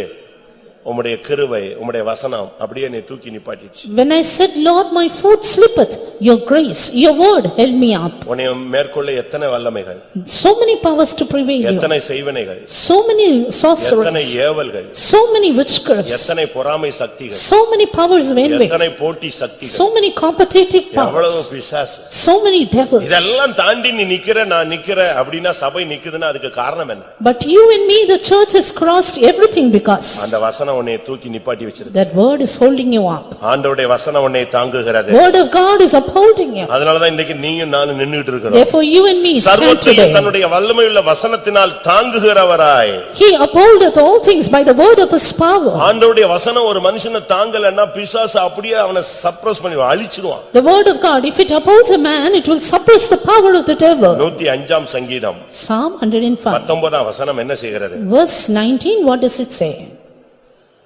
யோசேப்பு இந்த வசனம் என்ன செய்தது? what did the word of the Lord do to Joseph? யோசேப்புக்கு ஒரு வசனம் கிடைச்சது. Joseph got a word. ஒரு வசனம் அல்ல, அது ஒரு தரிசனம். it was not a word but a vision. அது ஒரு தேவனுடைய திட்டம். it was the plan of God.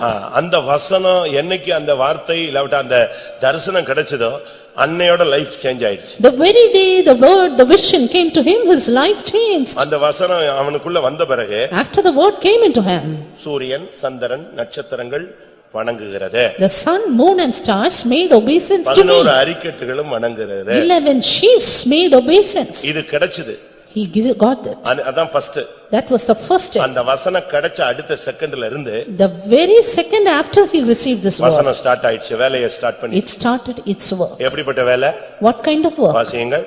கர்த்தர் சொன்ன வசனம் நிறைவேறும் அளவும் அவருடைய வசனம் அவனை புடமிட்டது. Until the time that his word came, the word of the Lord tried him. எப்படி இருக்கும் பாருங்க. look at this. உங்களுக்கு இது பிடிக்காது. you don't like this. வசனம் உருவாக்கணும், அப்படியே தூக்கிட்டு வரணும். என் நீதியின் கரத்தினால் உன்னை தாங்குகிறேன். உடனே அல்லேலூயான்றோம். you don't like the word of God trying you and forming you. you just want to be upheld by it. நம்மளும் இப்போ பிரைவேட் பெண்டிகாஸ்ட் லைன்ல வந்துட்டோம். we have come to the independent Pentecostal church. ஹalleluya, ஆமென் அப்படினா உடனே ரைட், உடனே எல்லாரும் கைகளை தட்டுவோம் அப்படி. கைகள் நீ சொல்லிதான் தட்டணுமா? நீயா ஆவியில் நிரம்பணும். you have to get filled in the spirit by your own. இப்ப நம்ம எல்லாரும் அந்த ஸ்டைல்ல வந்துட்டு இருக்கோம். But we are all coming to the APC அதனால style. நமக்கு இந்த வசனம் ஒரு அற்புதம் செய்கிறது அப்படின உடனே ஸ்தோத்திரம் ஸ்தோத்திரம் இன்னைக்கு நம்ம வந்த மாதிரி அற்புதம் நடக்க போகுதுமோ. ஆனா இந்த வசனம் இன்னொரு வேலையும் செய்யும். When we speak of the wonders, we just clap our hands and shout. கர்த்தர் சொன்ன வசனம் நிறைவேறும் அளவும் அது அவனை நடத்தினதுன்னு சொல்லல. என்ன சொல்லிருக்கு? அது அவனை புடமிட்டது. But the word of God, until it was fulfilled, it tried him. ஒரு பொன் நகையாக மாற வேண்டுமானா, If a gold should become a jewel, அது அப்படியே உடனே அப்படியே சொன்ன உடனே வந்துராது. it cannot become as such. அதுக்கு ஃபர்ஸ்ட் process எங்க தான் போணும்? Right, the first process, நீங்க ஒரு நகைவே கொண்டு போய் கொடுக்கறீங்கன்னு வெச்சுக்கங்களேன். supposing you give your ornament. இந்த மாடல்ல செய்யுங்க அப்படின உடனே ஓகே இதோ அந்த மாடல் அப்படினா கொடுத்துறான். You ask them to make in a model, soon they do they give you that? அத வாங்கிட்டு எடகடெல்லாம் போட்டு கணக்கெல்லாம் சொல்லிட்டு அனுப்பிட்டு அவன் நாலு நாளா டைம் கேட்பான். அந்த டயத்துக்குள்ள அது எங்க ஃபர்ஸ்ட் process எங்க போய்டும்? ஃபர்ஸ்ட் எங்க தான் போணும்? அது உள்ள போயிர வேண்டியது, அக்கினிக்குள்ள போயிர வேண்டியது. They take it, wait, say the price of it, and within 4 days the first process they send it through the fire. வசனம் உனக்குள்ள வந்தா உன்னை புடமிடும். When the word of God comes into you, it will try you. மல்கியா 4 அதிகாரத்துல என்ன சொல்லி இருக்கிறது? Malachi 4:3. Malachi 3 அதிகாரம் 2-3 வசனங்கள்ல பார்க்கும் பொழுது Malachi 3:2 and 3 we see. அவர் உட்கார்ந்து வெள்ளிய புடமிடுறது மாதிரி தன்னுடைய ஜனத்தை புடமிடுவாராம். The Lord will purify his people like a refiner purifier of silver. அவர் புடமிடுகிறவரா அக்கினி போல வருவார். And he will come as the fire. யோசேப்பு ஒரு நிமிஷம், யோசேப்பு பரிசுத்தவான். Joseph was some saint. ஒரு அருமையான ஒரு வாலிபன். A good youth. அது அவனோட லைஃபுக்கு நல்ல ஒரு சர்டிபிகேட் தான். And it was a good certificate for him. அவன் பரிசுத்தவான். He was a saint. பாவம் இல்லாதவன். A man without sin. தவறு இல்லாதவன். Without mistakes. நல்ல ஒரு அருமையான பையன். Good boy. நல்லது. Good. ஆனா தேவன் அத விரும்பல. But the Lord did not want that. தேவன் அதோட அவன லைஃப ஒரு சாதாரண ஒரு பரிசுத்தவான்ங்கற லெவல்ல நிப்பாட்ட விரும்பாம அவனை சிங்காசனத்துக்கு கொண்டு போறதுக்கு அவர் ஆசைப்பட்டாரு. The Lord did not want him to stop with just that level, but wanted to take him to the throne. இப்போ நீங்க நினைக்கிறீங்க நான் என்ன தப்பு பண்ணேன்? Now what did I wrong? What mistake did I commit? நான் என்ன தப்பு பண்ணேன்? எனக்கு ஏன் இப்படி பிரச்சனைகள்? What mistake did I commit? So many problems. எனக்கு இந்த காரியம் நடக்கல, இந்த காரியம் பேசல, இந்த காரியம் ஆகல. இப்படி நம்ம போராடிட்டே இருக்கிறோம். என்ன தப்பு? யோசேப்பு என்ன தப்பு பண்ணான்? We keep on striving. What mistake did I commit? But what mistake did Joseph commit? ஆனா வசனம் வந்துட்டே இருக்கு. But the word of God came unto him. வசனத்தினுடைய நோக்கம் என்ன? What is the purpose of the word of God? உன்னை புடமிட்டு சிங்காசனத்துக்கு கொண்டு போணும். To refine you and take you to the throne. நீ பரிசுத்தவான் தான், நீ பாவம் செய்யல. True, you are a saint, sinless. அதோட உன்னை நிப்பாட்றது இல்ல, உன்னை சிங்காசனத்துக்கு கொண்டு போய் அழகு பார்க்கிறதுக்கு தெய்வம் விரும்புகிறார். Not stopping just with that, God wants you to see on the throne. இப்ப பாருங்க அவன் வீட்டை விட்டு வெளியே வர்றான், நேரா போன உடனே குழி. Coming out of his house, straight went to the pit. அங்கிருந்து தப்பி போனா அபாண்டமான பழி. From there, so many blasphemies. குழியிலிருந்து தப்பிட்டான்னு பார்த்தா He thought I am escaping the pit. பயங்கரமான பழியில போய் சிக்கிட்டான். He went and entangled in a terrible blasphemy. அங்கிருந்து தப்பி போனா சிறைச்சாலை. From there to the prison. அவன் பார்த்தான், சரிதான் புடமிட்டதும் போதும் நாம் பட்டதும் போதும்ட்டான். He thought, yes, it's the right word of God is refining me. யார்ட்டெல்லாமோ சொல்லி பார்க்கறான். And he tried to say something or the நான் other. தப்பே பண்ணல. I did not commit நான் any இந்த mistake. ஊருக்குரியவன் அல்ல. I am not of this இந்த இடத்துக்கு வர்றதுக்கு நான் எந்த துரோகமும் பண்ணல. I have not committed any என்னமோ treachery. புலம்பி பார்த்தான், ஒண்ணும் நடக்கல. He tried to lament but nothing happened. ஆனா வசனம் அவனை புடமிட்டுக்கிட்டே இருந்துச்சு. The word of God refined him. நீ அந்த சிங்காசனத்துக்கு வர்ற வரைக்கும், அந்த சீயோனுக்கு வர்ற வரைக்கும் நீ பாவம் செய்யல. ஆனா சிங்காசனத்தின் மேன்மையான இடத்தை பெறும்படியாக கர்த்தருடைய வசனம் உன்னை புடமிடும். You may be sinless, but that you might reach an excellent state of Zion, the Lord, the word of God will try you. அதத்தை நீங்க விளங்கணும், விசுவாசிக்கணும். And that will believe and work in you. கர்த்தர் சொன்ன வசனம் நிறைவேறும் அளவும் அந்த வசனம் யோசேப்பை புடமிட்டது. The word of the Lord tried Joseph until it was fulfilled. நம்ம சொல்லிடுறோம் ரொம்ப சிம்பிளா, யோசேப்பின் வாழ்க்கையில அப்படி போனான்னு இப்படி போனான்னு. நீ போனாதானே தெரியும். ஒரு நாள் உங்களை யாராவது ஒன்னு சொல்லிட்டா நீங்க படுத்துற பாடும் படுகிற பாடும் எப்படி இருக்கு. In a very simple way we trace out the life of Joseph, but once you have a false accusation, you can see what all the ways he was striving. கணக்கா ஜெயில்ல கிடந்தாங்க. Years together he was in the prison. கேள்வி இல்ல. without question, விசாரணை இல்ல, without inquiry, பட்சமா பேச ஆள் இல்ல. no one in favor. அவன் ஜெயில கிடந்தா, அவன் எகிப்தியனா இருந்திருந்தா மனைவி வருவா, புருஷன் வருவான், பிள்ளை வரும், எவனாவது வருவான். இங்க யாருமே கிடையாது, ஒரு அனாதை. Had he been an Egyptian, people would have come to visit him, but now he is an orphan. யாருமே விசாரிக்க முடியாது. None to inquire. எப்படி இருக்கும்னு யோசிச்சு பாருங்க. Just imagine the இவன் state. இங்க கிடக்கான அவங்க அம்மாவுக்கும் தெரியாது, அப்பாவுக்கும் தெரியாது, அண்ணனுக்கும் தெரியாது, ஒருத்தனுக்கும் தெரியாது. His parents, his brothers did not know he was here. நான் சென்னை சென்ட்ரல் ஜெயில ஒரு ட்ரிப் சாட்சி சொன்னேன். Once I testified in the central jail at Chennai. முடிஞ்ச உடனே அநேகர் என்னைய பார்த்தாங்க. Soon after that, many came to see me. அதுல ஒருத்தன் வந்தான். One person came. பாவம். அண்ணே, Poor man. அண்ணே நான் ஒரு அட்ரஸ் தரேன், அதுக்கு ஒரு லெட்டர் போடுவீங்களா? He said, I shall give an address, will you write a letter to it? குடு, என்ன விஷயம் கேட்டேன். Give, what is the matter? நான் ரோட்ல வரும்போது என்னை பிடிச்சு கொண்டு வந்து உள்ள வச்சிட்டாங்க. They put me in the prison when I was in the road. அவன் ஒரு ஏதோ தப்பு பண்ணிருக்கான், போலீஸ் அவனை எங்க பாத்துருச்சு, ரோட்ல பிடிச்சிருச்சு, அப்படி கொண்டு வந்து அரெஸ்ட் பண்ணி ஜெயில உள்ள தள்ளிட்டான். The policeman took him when he was going by the road and he was arrested. அப்பெல்லாம் இந்த செல்லுகள் எல்லாம் கிடையாது. That time there was no mobile. அதனால அவனால செய்தி எங்க கொடுக்க முடியல, என்னைய பிடிச்சிருக்காங்க, நான் உள்ள இருக்கிறேன் அப்படின்னு சொல்றதுக்குலாம் என்ன இல்ல, டைம் இல்ல. நேரா பிடிச்சாங்க, மேஜிஸ்ட்ரேட்டை கொண்டு போனாங்க, 15 நாள் காவல், 30 நாள் காவல், ஒழுதிக்கு விட்டான். Because he was directly taken to the custody of the policeman, he could not give the message to his people at home. அவன் சொல்றான், எங்க வீட்ல நான் இப்ப எங்க இருக்கேனே தெரியவே தெரியாது. My people at home do not know where I am. இவங்களும் செய்தி கொடுக்கல. And he could not give the message to them. எங்க வீட்ல எங்க அம்மா எல்லாம் ரொம்ப பரிதபிச்சிட்டு My இருப்பாங்க. people at home will be worried about me. நான் ஒரு அட்ரஸ் தரேன். Let me give you the address. அதுல உங்க மகன் சென்ட்ரல் ஜெயிலில் இருக்கிறான், போய் பாருங்கள்னு போட்டு நீங்க எழுதி போஸ்ட் பண்ணிடுங்க. அது கிடைச்சிருச்சுன்னா போதும், யார் வந்துருவா? நான் சொன்ன ஒரு பேப்பர்ல எழுதி தாண்டி எங்கேயோ போய் ஒரு கிழிஞ்ச பேப்பர் எடுத்து வந்து வேகமா அட்ரஸ் எழுதி கையில கொடுத்துட்டான். வாங்கி பாயில போட்டு நான் பண்ணிட்டேன். And he said, just post it saying, your son is in the prison, come and see him. எப்படி இருக்கும் பாருங்க. Look at the stage. யோசிச்சு பாருங்க. Just think about it. அவனுக்காவது ஒரு லெட்டர் போடுறதுக்கு நான் ஒருத்தன் வந்து சேர்ந்தேன். At least for him, I was there. ஆனா யோசேப்புக்கு ஒருத்தனுமே கிடையாது. But none for Joseph. அவனா புலம்பி, அவனா அழுது, அவனா கண்ணீரை தொடச்சுக்கணும். He himself should cry, he himself should wipe the tears. அவனா துக்கப்படுவான், அவனே அழுவான், அவனே ஸ்தோத்திரம் பண்ணுவான். ரைட், ஓகே, அது பிறகு ஸ்தோத்திரம் பண்ணிட்டு அமைதியா இருந்துக்கணும். He himself will be grieved, he himself will praise God and then be silent. அப்படி ஒரு பாதை. Such a path. அதுதான் புடமிடுதல் பாதை. A path of refining. இந்த பாதையில யாராவது போயிட்டு இருக்கீங்களா? Is anyone going through this நான் path? தானங்க போய்கிட்டு இருக்கிறேன் அப்படிங்கறீங்களா? Do you tell I'm நான் going? தானே இல்ல, நாங்கள் தானே, நாம் தானே போகிறோம். So many of us, we ourselves are going. நம்மில் அநேகர் நான் ஒரு ஆள் தான் மாட்டிக்கிட்டு இருக்கேன்னு நினைப்பான். பக்கத்துல உள்ளவங்க சொல்லுவான், நான் உன்னை விட 3 வருஷத்துக்கு முன்னாலேயே மாட்டிருக்கேன். Many of us think, I alone am caught in this path, but many others are there. ஒவ்வொருவருக்குள்ளே இந்த வசனம் ஒரு புடமிடுதலின் வேலையை செஞ்சுக்கிட்டே இருக்கு. The word of God does a work of refining in every one of us.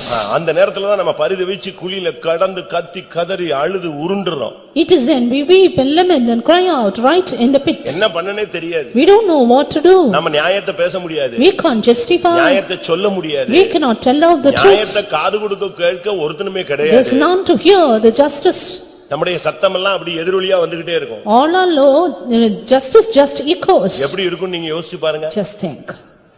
ஒரு நிர்பந்தமான ஒரு சூழ்நிலை. Pitiable situation. ஆனா இந்த வசனம், But this word, அவனை உருவாக்குற வரைக்கும் போராடிட்டே இருக்கு. it tried until it formed him. அவனை அழகா ஒரு இடத்துல கொண்டு போய் குழியில போட வச்சு, அங்கிருந்து போத்திபார் வீட்டுக்கு கொண்டு போய், அங்கிருந்து சிறைச்சாலைக்கு போய், பாதைகள் வித்தியாசமாக இருந்தாலும் அற்பமான ஆரம்பமா இருந்தாலும் முடிவு எப்படி இருந்துச்சு? சம்பூர்ணமா மாறி. Though his beginning was small, his end was the increase, because though paths differed, though he was put into the pit and then into the prison, but everything was done by the word of God. யாக்கோபு அவன் மேல் கரிசனை இல்லாவிட்டாலும் தேவன் அவன் மேல் கரிசனை உள்ளவராய் இருந்தார். Though Jacob was not concerned about him, God was. நீ போன பாதை அவருக்கு தெரியாதுன்னு நினைக்காத, அவர் அங்கதான் இருக்கிறார். Don't think God doesn't know the path, he is there. அதனால்தான் ஏசாயா தீர்க்கதரிசி சொன்னா, அவர்களுடைய நெருக்கங்களில் அவரும் நெருக்கப்பட்டார். Therefore Isaiah the prophet said, in all their afflictions he was afflicted. அதனாலதான் கொரிந்தியர்ல பவுல் சொல்றாரு, அவர்களோடு அந்த ஞான கன்மலை நடந்தது. Therefore in Corinthians Saint Paul says, the rock of ages, it went along with them. உனக்குள்ள ஒரு வசனம் பேசுதுன்னா உனக்குள்ள ஆண்டவர் இருந்து பேசுறாருன்னு அர்த்தம். If the word of God is speaking within you, God is speaking to உனக்குள்ள you. ஒரு வசனம் உனக்கு ஏவுதல் வருது ஞாபகத்துல வருதுன்னா உன்னோடு தேவனுடைய டச்சிங் இருக்குன்னு அர்த்தம். If you reminded, urged by a word of God, that means God is touching you. இப்ப நான் இந்த பிரசங்கம் பண்றேன். I am preaching now. இத நான் பல இடத்துல பண்ணிருக்கலாம். I have made it in many ஆனா places. நேத்து காலையிலேயே இது வந்துருச்சு. But right yesterday morning it came to வசனம் me. என்ன செய்கிறது? What does the word of God do? என் வார்த்தை என்ன செய்யுதுன்னு சொல்லு. Tell what my word does. அதனால இவங்க படிக்கிற வசனங்கள்லாம் எதையோ சும்மா ஒரு கான்செப்ட் மாதிரி தத்துவ ரீதிகள்ல படிச்சிட்டு போயிராம. Therefore don't just read it in a philosophical way. சங்கீதம் 107 சங்கீதம். Psalm 107. 20 வசனம். Verse 20. 107 சங்கீதம் 20 வசனம். 107:20 of Psalm. அவர் தமது வசனத்தை அனுப்பி அவர்களை குணமாக்கி அவர்களை அழிவுக்கு தப்புவிக்கிறார்.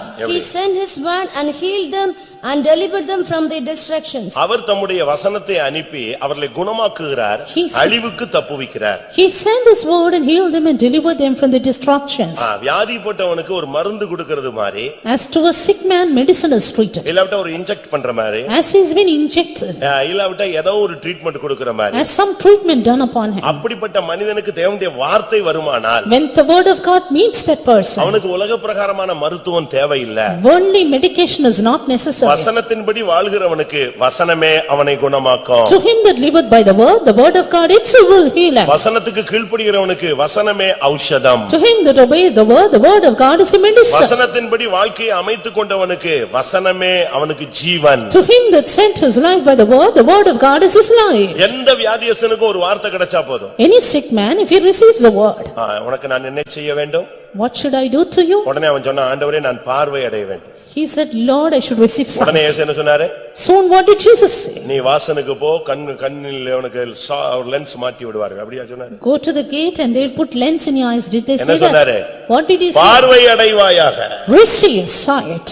அந்த வார்த்தை வந்து அவனுக்குள்ள டச் ஆகும்போது பட்டுன்னு கண்ணு தெரிஞ்சிருச்சு. The word of God touched him and he received it. எப்படி இருக்கும் நீங்க யோசிச்சு பாருங்க. Just imagine. அந்த கண்ணுடைய அந்த கருவிழி பட்டால்னு அப்படி திறந்து பார்வை உண்டாயிடுச்சு. Suddenly the apple of the eye opened and he saw. ஒரு பிள்ளைக்கு கண்ணு இல்லாம பிறந்துச்சா? A child born without eyes. அவங்க பேரண்ட்ஸ் அழுதாங்க. Their parents cried. புருஷன் விசுவாசித்தான். Husband believed. அத சாட்சி சொல்லும்போது சொல்றாங்க கண்ணு முளைச்சிருச்சு.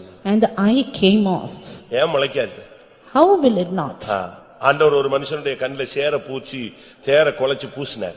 The Lord, he applied the mud upon the eyes of a man. உடனே அவனுக்கு பார்வை கிடைச்சது. And soon he received the sight. ஆண்டவருடைய வார்த்தை, the word of God, உன்னை குணமாக்கும். it will heal you. இன்னைக்கு நீங்க வியாதியில வந்திருக்கலாம். Today you may be coming with sickness. உன் வேதனை நீங்கி சுகமாயிரு. உடனே அந்த வேதனை போயிடுச்சே. And Jesus said, be whole of thy plague, and it left. அந்த வார்த்தை தான் இன்னைக்கு உனக்கு தேவை. That word you need it today. ஆண்டவருடைய வசனத்தை வாங்கிட்டு போங்க. Receive the word of God. நான் உன்னை குணமாக்குவேன்னு ஒரு வார்த்தை கிடைச்சிருச்சுன்னா உனக்கு வியாதி சுகமாகுது ஆயிடுச்சு. If you receive the word, I heal you, you are healed. நான் உனக்கு வேலை கொடுத்துட்டேன்னு சொல்லிட்டா எவனுமே தடுக்க முடியாத வேலை உனக்கு தான். If God says I have given you a job, no one can hinder, you will get it.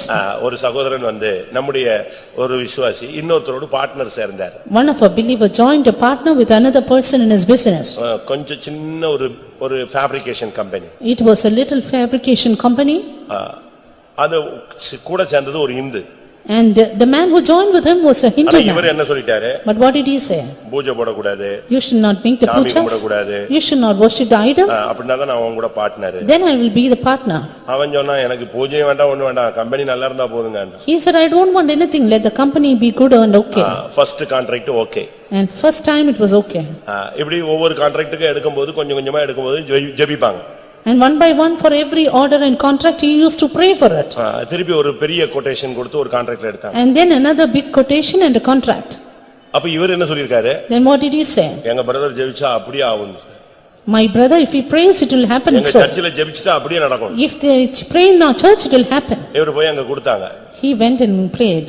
ஆனா அங்க இவர் கொடுத்ததை விட ஒருத்தன் குறைஞ்ச கொட்டேஷன் கொடுத்து ஒரு மார்வாடி எடுத்துட்டான். And there was another person who gave a lesser quotation and took the step. உடனே இந்த இந்து சகோதரன் கேட்டாரு. And so the Hindu brother said, சர்ச்சில ஜெபிச்சா கிடைக்கும்னு சொன்னீல்ல. You told you will get in the church. 2-3 கிடைச்சது. You got 2 and 3. இப்போ இது failure ஆயிடுச்சு. Now this is a failure. உடனே அவர் என்கிட்ட வந்தாரு. Then he came to me. என் கூட இருக்கிற இந்து பார்ட்னர் இப்படி கேக்குறான். My Hindu partner is asking me this. என்ன கேக்குறான்? What is he asking? ஜெபிச்சா கிடைக்கும்னு சொன்னீங்கல்ல, You told if you pray you'll get. எப்படி நம்ம கையை விட்டு போச்சு Why it has gone as a failure? அப்படின்னு கேக்குறான்டி ஏன்டா வந்து சொன்னார். And he came to me. நான் அது ஒரு பெரிய சீரியஸாவே எடுத்துக்கல, ஒண்ணுமே சொல்லல. I did not take it as a serious thing. உங்களுக்குன்னு இருந்துச்சுன்னா கர்த்தர் பிடிங்கி கூட கொடுப்பாரியா, போயிட்டு வான்னு சொன்னார். If it is for you, the Lord will pluck and give it to you. இது அந்த நேரத்துல தேவனுடைய வார்த்தையா சொன்னது, அவ்வளவுதான். That time it was the word of God.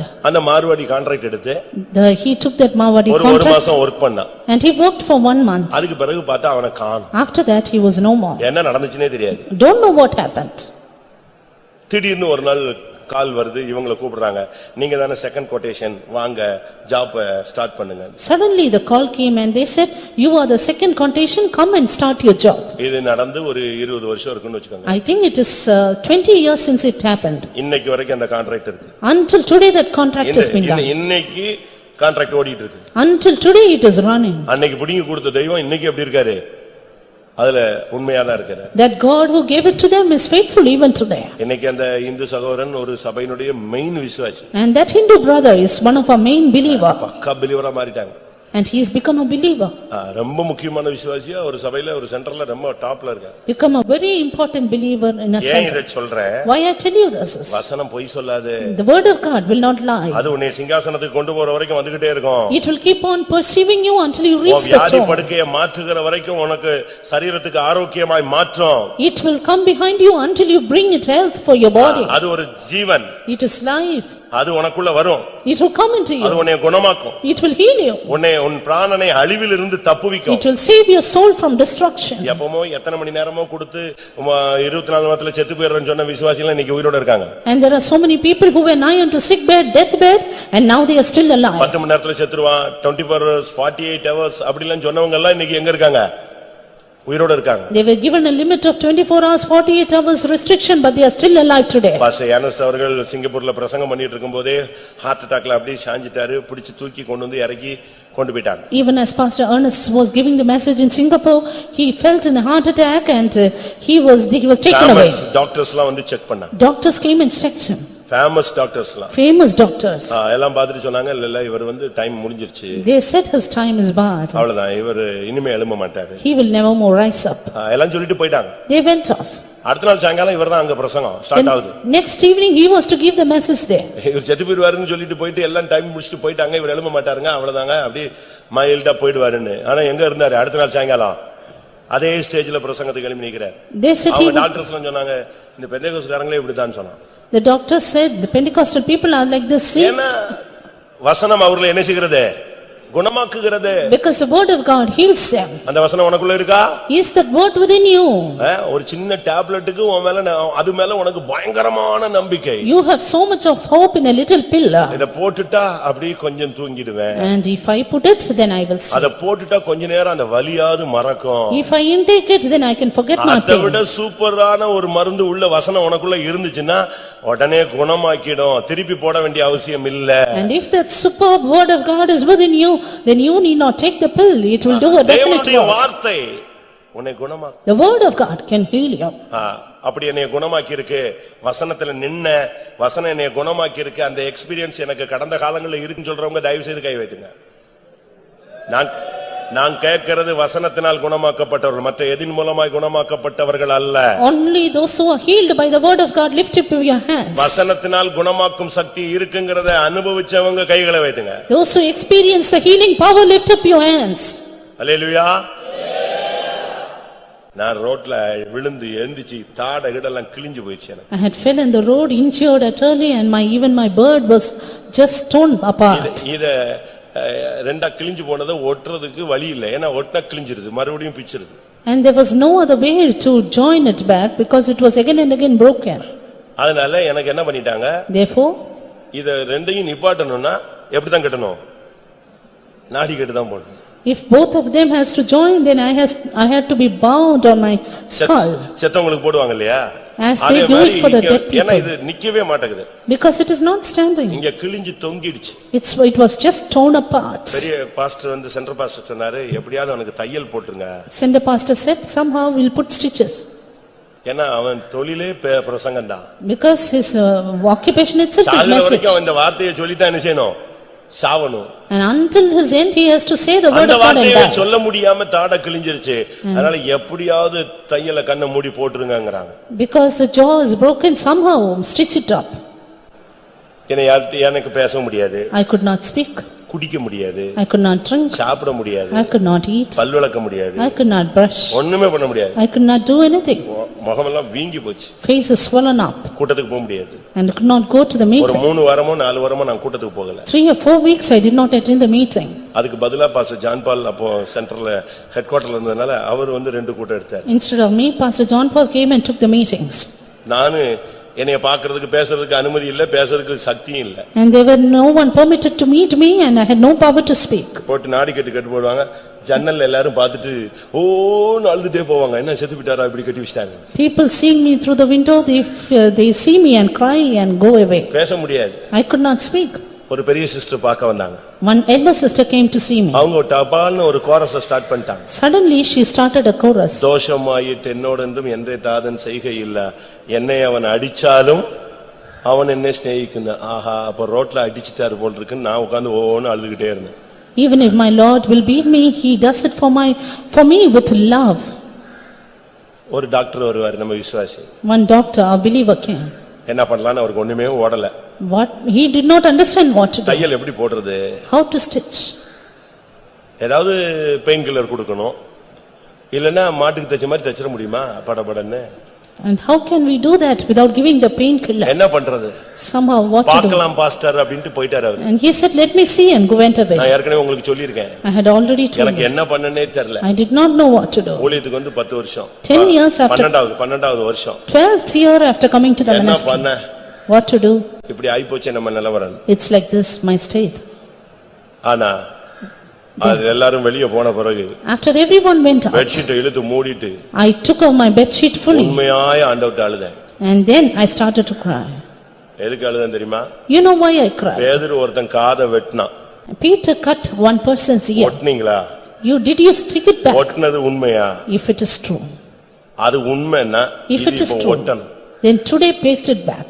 என்ன பண்ணுவீங்கன்னு எனக்கு தெரியாது. Don't know Lord what we will do. அது நடந்தது உண்மைன்னு நான் விசுவாசிக்கிறேன். அது உண்மைன்னா அவன் காதை ஒட்டுனது துண்டா கீழே விழுந்த காதை ஒட்டுனீங்கன்னா இந்த கிழிஞ்சு போன தாடையை ஏன் ஒட்டக்கூடாது? If that ear that is cut off, it was pasted again. Why not my jaw? அவ்வளவுதான். ஒரு 10 நிமிஷம் அழுதுட்டு ஆண்டவர்ட்ட ஒப்பு கொடுத்துட்டேன். 10 minutes I cried and surrendered. காலையில திருப்பி டாக்டர் பாஸ்டர்ஸ் எல்லாரும் வராங்க திருப்பி. Again in the morning, doctor and pastors அப்ப came. திரும்பியும் சொல்றாரு என்னப்பா பண்ணலாம்னு டாக்டர்ட்ட விசுவாசிக்க பாஸ்டர் கேக்குறாரு. Pastors asking, what shall we do? Pastor கொஞ்சம் வெயிட் பண்ணலாம் பார்க்கலாம் pastor. Doctor said, let us wait and see. இப்படியே ஒரு 2-3 நாள் போயிடுச்சு. 2-3 days dragged off. அதுக்கு பிறகு பாஸ்டர் என்ன எப்படி இருக்குன்னு கேட்டாரு. Then pastor asked, how are you? அதுதான் நான் அழுத உடனே ஒட்டிடுச்சே. Yes, it stuck again. நான் எப்ப அழுதனோ அப்ப எது என்ன ஆயிடுச்சு? ஒட்டி இருக்கா இல்லையா? The time that I cried, my jaw ரொம்ப joined. ஷார்ப்பா பார்த்தா தெரியும் இதுல இருந்து இது வரைக்கும் அடிச்சு கிழிஞ்சது. And it was பல்லெல்லாம் அடிச்சு நொறுக்கி உருண்டுட்டேன் நான். It was totally torn apart because of my injury. ஒரு இடத்துல ஒரு பிசாசை துரத்திட்டு Once casting out devil in a place, இன்னொரு இடத்துல அப்பாயின்ட்மென்ட் பிசாசை துரத்துறதுக்கு. and I was appointed to cast out the devil in another place. போயிட்டு இருக்கேன். I am just moving. அங்க பிசாசை துரத்தி க்ளோஸ் பண்ணிட்டு அடுத்த இடத்துக்கு பிசாசு துரத்த போயிட்டு இருக்கேன். அந்த பையன் வெயிட் பண்ணிக்கிட்டே இருக்கான். நான் வருவேன்னு. நான் இங்க எங்க இருக்கிறேன்? நடு ரோட்ல இருக்கேன். And the boy in the other place was waiting for me, but I was in the road. ஆனா ஆண்டவருடைய கிருபையில அப்படியே ஓட்டிச்சு. But by the grace of God, that pasted back. உனக்கு அந்த வசனம் வரும் இன்னைக்கு. And the word of God will come to you today. என்னென்ன ஒட்டலையோ ஒட்டும். Whatever is not sticked back, it will stick. என்னென்ன சுகமாகலையோ அது சுகமாகும். Whatever is not healed will heal. அது குடல் புண்ணா இருந்தாலும் சுகமாகும். Even it will be also, you will be கேன்சரா healed. இருந்தாலும் வார்த்தை வந்தா கேன்சர் எங்க நிக்கிறது? Cancer can be healed by the word of God. வார்த்தையை அனுப்பி அவர்களை குணமாக்கி அவர்களை அழிவுக்கு தப்புவிக்கிறார். He sent his word and healed them and allowed them from destruction. எங்க செட்ல ஒரு 40 பேர் இருந்தோம். We were 40 in our batch. நாங்க எங்க ஊழியத்துல 84 பேட்ச்ல 40 பேர். 40 in our 84 batch in the ministry. 26 பேர் மலேரியால படுத்துட்டாங்க. 26 were sent to the ministry. எல்லாம் ஹாஸ்பிடல் மாதிரி படுத்து கிடப்பாங்க. And they were all in the sick bed. எல்லாம் சிரிச்சு பேசிட்டு இருப்பான், நல்லா இருப்பான். They were all happy enough. 2 மணினா கரெக்ட்டா 2 மணிக்கு அவனுக்கு 1 மணி அந்த டைமுக்கு அது வந்துரும். Everyone will get a malarial fever exactly at that time. கடைசில எனக்கும் வந்துருச்சு. I also got it. ஜுரம் வந்துருச்சு. The fever came. ஆனா மலேரியா கிடையாது. It was not malaria. என்னையும் கொண்டு போய் அங்க போட்டாங்க. And they put me in the bed. எனக்கு ரொம்ப கஷ்டமா இருந்துச்சு. I was so sad. பசமா வந்து சிக்கிட்டோம் போல் இருக்கேன். And I got entangled at the right time. கடைசில நைட்ல ஒரு ஜெபம். In the night I made a prayer. அப்ப பொறுப்பா இருந்தவர் சொன்னாரு, தம்பி நீ இங்க வந்து படுக்கிறதுல நீ இன்ட்ரெஸ்ட் பண்ணாத, ஓடியே போய்டு உன் ரூமுக்குனாரு. My in charge, he said, you just go away to your room, don't be in this bed. அந்த நேரத்துல நான் நைட் ஜெபம் பண்ணேன். Then I prayed in the night. அன்னைக்கு நான் ஒரு தப்பண்ணேன்னு இல்ல, ஒரு பிரெட் எடுத்து சாப்பிட்டேன். I went and ate a bread. That was the mistake I committed. உடனே அந்த இன்சார்ஜ் வந்து என்னைய பிடிச்சிட்டாரு. Soon the in charge came and took me. இது மலேரியாக்கு வந்த சாதாரண ஜுரம் வந்தவங்க சாப்பிடக்கூடாது, பிரெட் கொடுத்து. This is only for the malarial fever, not for ordinary fever. ஒரு பிரெட் கூட கொடுத்து எடுத்த ஸ்லைஸ புடிங்கிட்டு போயிட்டானேன்னு பயங்கர வருத்தம் எனக்கு. I was so worried. They took away that bread from me. ஒரு பிரெட் கூட கொடுக்காம போயிட்டானே. Not even giving me a bread. அப்படி நினைச்ச உடனே எனக்கு ஜுரம் வந்துருச்சு. Then soon that fever started. உடனே அவர் வந்து வேகமா வந்து பால் எல்லாம் அடிச்சு கொடுத்தார். நான் சொன்னேன் பாலும் வேண்டாம் பிரெட் வேண்டாம், நீ முதல்ல தள்ளி போயிடு. ஒன்னாலதான் இப்ப திருப்பி ஜுரம் வந்துருச்சு எனக்கு. Then they brought back the bread to me. I said, you just go away, because of you I am now in fever. ஒரே ஜெபம் தான் இயேசுவின் நாமத்திலே. Then I prayed in Jesus name. அதோட அந்த மலேரியாவாத ஜுரம் எல்லாம் ஓடி போயிடுச்சு. நான் என் ரூமுக்கு போயிட்டேன். The malarial fever fled away and I went to my room. உனக்கு ஒரு வசனம் இன்னைக்கு வரும் நான் விசுவாசிக்கிறேன். I believe the word of God is sent to you. நீ வியாதியோடயே வருஷக்கணக்கா சுத்திட்டு இருக்கற. How many years with your sickness? இன்னைக்கு கர்த்தர் உனக்கு ஒரு வார்த்தை கொடுப்பார். Today God will send a word. அது எந்த வியாதியோ இயேசுவின் நாமத்திலே அது உன்னை விட்டு வெளியே போகணும். Any sickness in the name of Jesus அவர் வசனத்தை அனுப்பினால் அது உன்னை குணமாக்காமல் திரும்பி போகாது. கர்த்தர் கேட்பாரு, நான் ஒரு வார்த்தை அனுப்புனனே நீ அவனை குணமாக்குனியான்னு யாரை கேட்பாரு? வசனத்தை கேட்பாரு. If he sends a word, it will not return without healing you, because the Lord will ask it. அவர் தேவாலயத்துக்கு ஜெபாலயத்துக்கு வந்தால் கூனியை நிமிர வைக்காமல் போக முடியாது. If he comes to the temple, then he cannot but raise up the our bow down. தேவாலயத்துக்கு வந்தால் குஷ்டரோகியை சுகமாக்காமல் திரும்பி போக மாட்டார். If he comes to the temple, he cannot but heal the leper. தன்னுடைய வேலையை முடிக்காம அவர் திரும்பி போக முடியாது. It cannot return without doing its work. 119 சங்கீதம் Psalm 190 130 வசனம் verse 130. உம்முடைய வசனத்தின் பிரசித்தம் வெளிச்சம் தந்து பேதைகளை உணர்வுள்ளவர்களாக்கும். The entrance of the words giveth light, it giveth understanding unto the simple.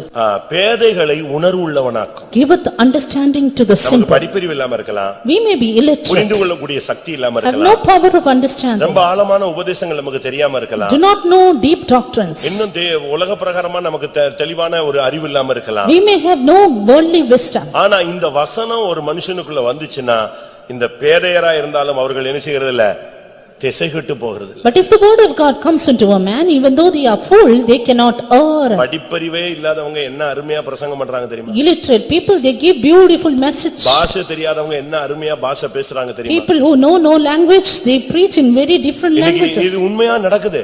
That happens for true. பேதைகளை உணர்வுள்ளவர்களாக மாற்றுகிறது. பேதைகளை திசைகெட்டு போக விடாமல் மாற்றுகிறது இந்த வசனம். The word of God giveth understanding to the simple and make the fools not to err. ஒண்ணுமே தெரியாதவன் இன்னைக்கு எவ்வளவோ அருமையான வார்த்தைகளை பேசுறாங்க. People who do not know anything give beautiful word of God.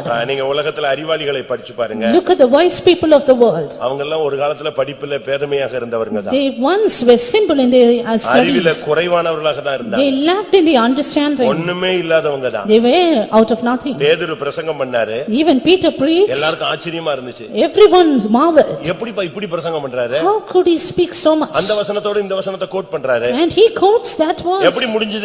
How is it possible? அதுக்கு காரணம் என்ன? Reason. அவங்களே கேட்டாங்க, இவன் கல்லாதவனா இருந்தும் இவ்வளவு அருமையா பேசுறானே. And they said, he is a man இயேசுவின் நாமத்தில் உள்ள அந்த சக்தி, அந்த வசனத்தின் சக்தி உள்ள இருக்கும்போது பேதையர்கள் ஞானிகளாக மாறுவார்கள். And even the power in the word of Jesus can make the simple wise. உங்க பிள்ளைங்க யாராவது படிப்புல குறைவா இருக்காங்களா? If your children lack in wisdom, அறிவில குறைவானவர்களா? they lack in understanding. உங்களில் ஒருவன் ஞானத்தில் குறைவுள்ளவனா இருந்தால் யாவருக்கும் சம்பூர்ணமாய் கொடுக்கிற அவரிடத்தில் கேட்க கடவன். If anyone of you lack wisdom, let him ask of God that giveth unto all men liberally. ஒரு இடத்துல என்னைய கன்வென்ஷனுக்கு பிரசங்கம் பண்ண சொன்னாங்க. Once they asked me to give a message in a convention. நைட்டோட நைட்டா என் faith அவங்க ஓடியே போய்ட்டேன். And within that night itself I went away to my faith. அன்னைக்கு போகும்போது தான் யோசிச்சுக்கிட்டே போனேன். That day I thought. நான் அப்போ சின்ன பிரதரா இருந்தேன். I was a little junior elder brother. ஆயிட்டானான்னு தெரியல. I don't know if I became an elder. மதுராந்தகத்துல அப்பதான் ஃபர்ஸ்ட் ஃபைத்தம் ஸ்டார்ட் பண்ணாங்க. They began their faith home at Madhurandagam. திடீர்னு பார்த்தா வெள்ளிக்கிழமை காலையிலே என்னைய பிரசங்கம் பண்ண வச்சிட்டாங்க. Suddenly, when Friday morning they wanted me to preach. நான் வியாழக்கிழமை நைட்டே கன்வென்ஷனே வேண்டாம்னு போயிட்டேன். Thursday night I fled away to my faith நான் home. போய் அங்க சேர்ந்துட்ட பிறகு சென்டர் பாஸ்டர் சொன்னாரு அவனை கட்டாயம் திரும்பி வந்து பிரசங்கம் பண்ண சொன்னாரு. After reaching there, the center pastor said, "You should surely come back and preach." நான் சொன்னேன் ஐயோ ஏதோ சபையில என்னத்தையாவது நான் நீச்சல் அடிச்சுக்குவேன் தத்தக்க புத்தகான்னு. நான் வெளியெல்லாம் வேற கண்ணு வரவே மாட்டேன். பனிஷ்மெண்ட் வேணா கொடுங்க, சபையை விட்டு வேணாலும் என்னை இறக்கிக்கங்க, நான் கன்வென்ஷன் பிரசங்கிக்க வர மாட்டேன்னு சொல்லி. I said, "You can even keep me in punishment, take the church away from me, but I cannot come for the message." சரின்னு விட்டுட்டாங்க. Then they left him. 20 வருஷம் தாண்டின பிறகு 20 years passed. திடீர்னு ஒரு நாள் ஒரு அழைப்பு. And suddenly I got an N invitation. சபையில நான் என்னனாலும் பண்ணுவேன். I can do anything in my church. என்ன தலைகீழ பிரசங்கம் பண்ணுவேன், சைடு எப்படி என்னென்ன டிசைன்ல பண்ண சொன்னாலும் பண்ணுவேன். I can do it in any somersault way. ஆனா ஒரு நாள் திடீர்னு கூப்பிட்டு Suddenly they called me. குன்றத்தூர்ல கன்வென்ஷன் சனிக்கிழமை இரவு பேசும்படி உங்களுக்கு அழைப்பு கொடுக்கப்பட்டிருக்கு. And said, "You are invited to give the message Saturday night at Kundrathur convention." யார் நடத்துறான்னு கேட்டேன். I asked, "Who is pastor conducting?" Wesley நடத்துறாரு. He told Pastor Wesley, வரவே மாட்டேன். "I will never come." நிச்சயமா வர மாட்டேன். அண்ணா Surely I will never Nagar come. சென்னையில பெரிய சர்ச் அண்ணா நகர் எனக்கு கொடுத்திருந்தாங்க. அதையே புடிங்கிக்கிட்டா கூட பரவாயில்ல, நான் சின்ன சபை கூட போவேன். கன்வென்ஷனுக்கு அவர் முன்னால வரவே மாட்டேன். I was local in charge of Annanagar Faith Home. Even if they take away the Faith Home, it's not a matter. I will not எங்க go. சென்டர் பாஸ்டர் அவருக்கு ஃபோன் பண்ணி சொல்லிருக்காரு, இப்படி சொல்றான். Then the center pastor called and said to pastor, "He is telling like this." அப்படியே அப்படினு அவர் ஒரு சிரிப்பு சிரிப்பிட்டு அப்படியே ஆஃப் பண்ணி விட்டாரு. ஒண்ணுமே பேசல. Pastor Wesley வேண்டாம்னு smiled. சொல்லல, ஆமான்னு சொல்லல. He smiled and went silent. எனக்கு சமாதானமே இல்ல. I had no peace. திடீர்னு பாத்தீங்கன்னா வெள்ளிக்கிழமை ஒரு phone. Suddenly a call on Friday. Pastor Wesley வந்து கட்டக்ல ஒரு பாஸ்டர் இறந்துட்டாரு, போயிட்டாரு, நீ பயப்படாதே அப்படி. Pastor Wesley is gone to Cuttack because a pastor died, therefore you don't fear. அப்படினா நான் வரேன்னு சொல்லிட்டு Then I said I அதுக்கு come. நான் போனேன். ஏர்ன கன்வென்ஷன் பிரசங்கம் ஏர்ன. Then I went to the convention message. 7:28க்கு ஏர்ன, 8:28க்கு ஃபர்ஸ்ட் கன்வென்ஷன் பிரசங்கம் இறங்கிட்டேன்.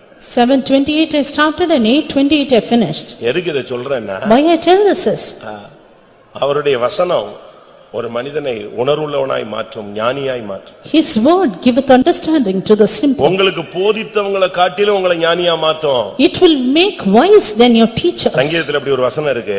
There's a word in Psalms like this. 119ஆம் சங்கீதம். Psalm 119. உன்னுடைய சத்துருக்களை காட்டிலும் உன்னை ஞானம் உள்ளவனாய் மாற்றும். It can make you wise than your enemies.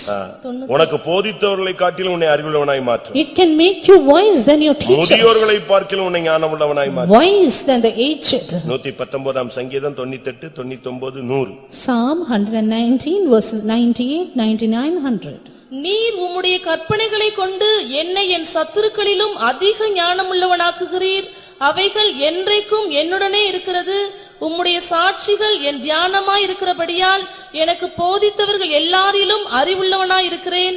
உம்முடைய கட்டளைகளை நான் கை கொண்டிருக்கிறபடியால் முதியோர்களை பார்க்கிலும் ஞானமுள்ளவனாய் இருக்கிறேன். சத்துருக்களை பார்க்கிலும் போதித்தவர்களை பார்க்கிலும் முதியோர்களை பார்க்கிலும் இந்த வசனம் உன்னை உணர்வுள்ளவனாக ஞானியாக மேன்மையாக மாற்றும். The word of God makes you wiser than your enemies, wiser than all your teachers and than the ancients. ஏன்?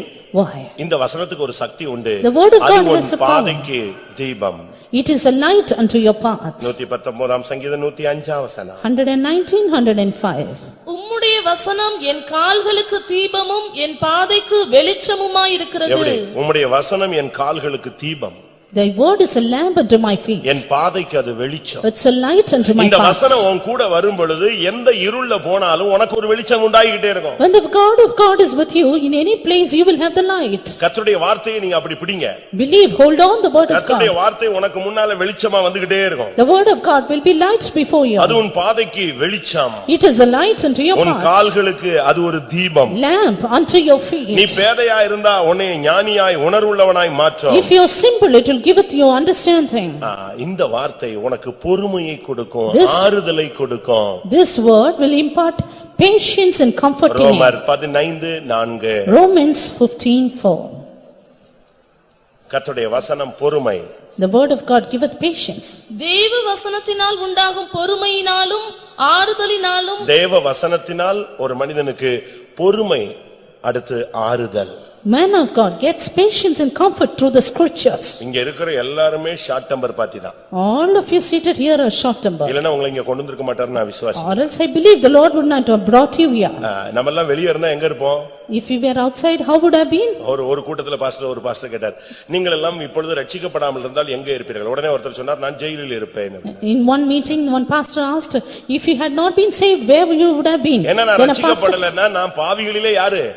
பிரதான பாவியா இருப்பேன். Then a pastor said, if I had not been saved, I would have been in the prison. அப்ப ஒரு குற்றவாளி எங்க தான் இருக்க முடியும்? ஜெயில்ல தான் இருக்க முடியும். A man accused should have been in the jail. தேவனுடைய வார்த்தை ஒரு மனுஷனுக்கு இருந்தா, if the word of God is in a person, அவனை அப்படியே பொறுமைசாலியா மாத்திரு. it will make him patient. கோபம் வர மாட்டேங்குது. No anger, டென்ஷன் ஆக மாட்டேங்கறான். no tension. அப்படியே அவனை கண்ட்ரோல் பண்றான். Ultimate control. ஸ்தோத்திரம் பண்றான். Praises God. பல்ல கடிச்சுக்கறான். Many are saved. எனிச்சு வெளிய போயிடுறான். And he gets up போய் and கண்ணை goes. மூடிக்கறான். He closes his eyes. முழங்கால் போட்டுக்கறான். Bees on his knees. அடுத்த ரூம்ல போய் கதவை பூட்டிடுறான். Then he shuts up the door. அந்த வசனம் என்ன செய்யுது அவனை ட்ரிப் பண்ணி அவசரப்படாத கொஞ்சம் இது யார் பண்றது? Because the word of God is urging him to have patience. அந்த கட்டுப்பாட்டுல இருந்து இப்படி நடத்தும். அதே நேரத்துல பிசாசு கட்டுப்பாட்டுல இருந்தேனா விட்டுறாத. அவன் எப்படி உன்னை கேட்க நீ எதுக்கு இப்படி ஏமாந்த மாதிரி இருக்கிற? பேசு, 2 வார்த்தை பேசு போதும், முட்டிரலாம் அப்படிங்கும். இதுல யாரு?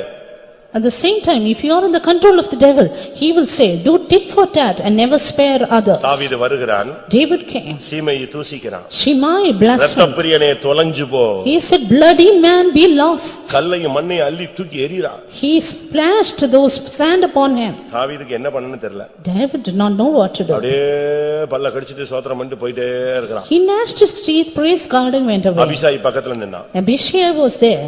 என்ன இப்படி தலைய குனிஞ்சிட்டு சும்மா போறீங்க? Why are you going like this? அவன் உங்களை தாங்க பேசுறான். He is speaking against you. நீங்க என்ன பொறுமைசாலியா? And are you so patient? சரி அப்ப நீ சும்மா இரு. Then you keep silent. அந்த செத்த நாயை நான் இப்ப தலை துண்டா எடுத்துறேன் பாரு. I will cut off the dead dog. அதுக்கு தாவீது என்ன சொன்னா? David, what did he say? சரி தலை எடுத்துரு அப்படினா சொன்னா? Did he say, okay, do it? என்னைய தூசிக்கிறதுக்கு அவனை சொல்லி தெய்வம் அனுப்பி இருக்காரா? God has sent him to blaspheme me. அவனை இயேசுன்னு சொல்லி அவர் அனுப்பி இருக்கார். நான் என்ன பண்றது? And he has sent him, what should I do? அமைதியா இருந்தான். Then be silent. அன்னைக்கு அமைதியா போனனால என்ன நடந்துச்சு? What happened because he was silent? திரும்பி வரும்போது ஃபர்ஸ்ட் வந்து முகங்குப்புற விழுந்தது யாரு? Who fell down on his face first? இதே சீமை.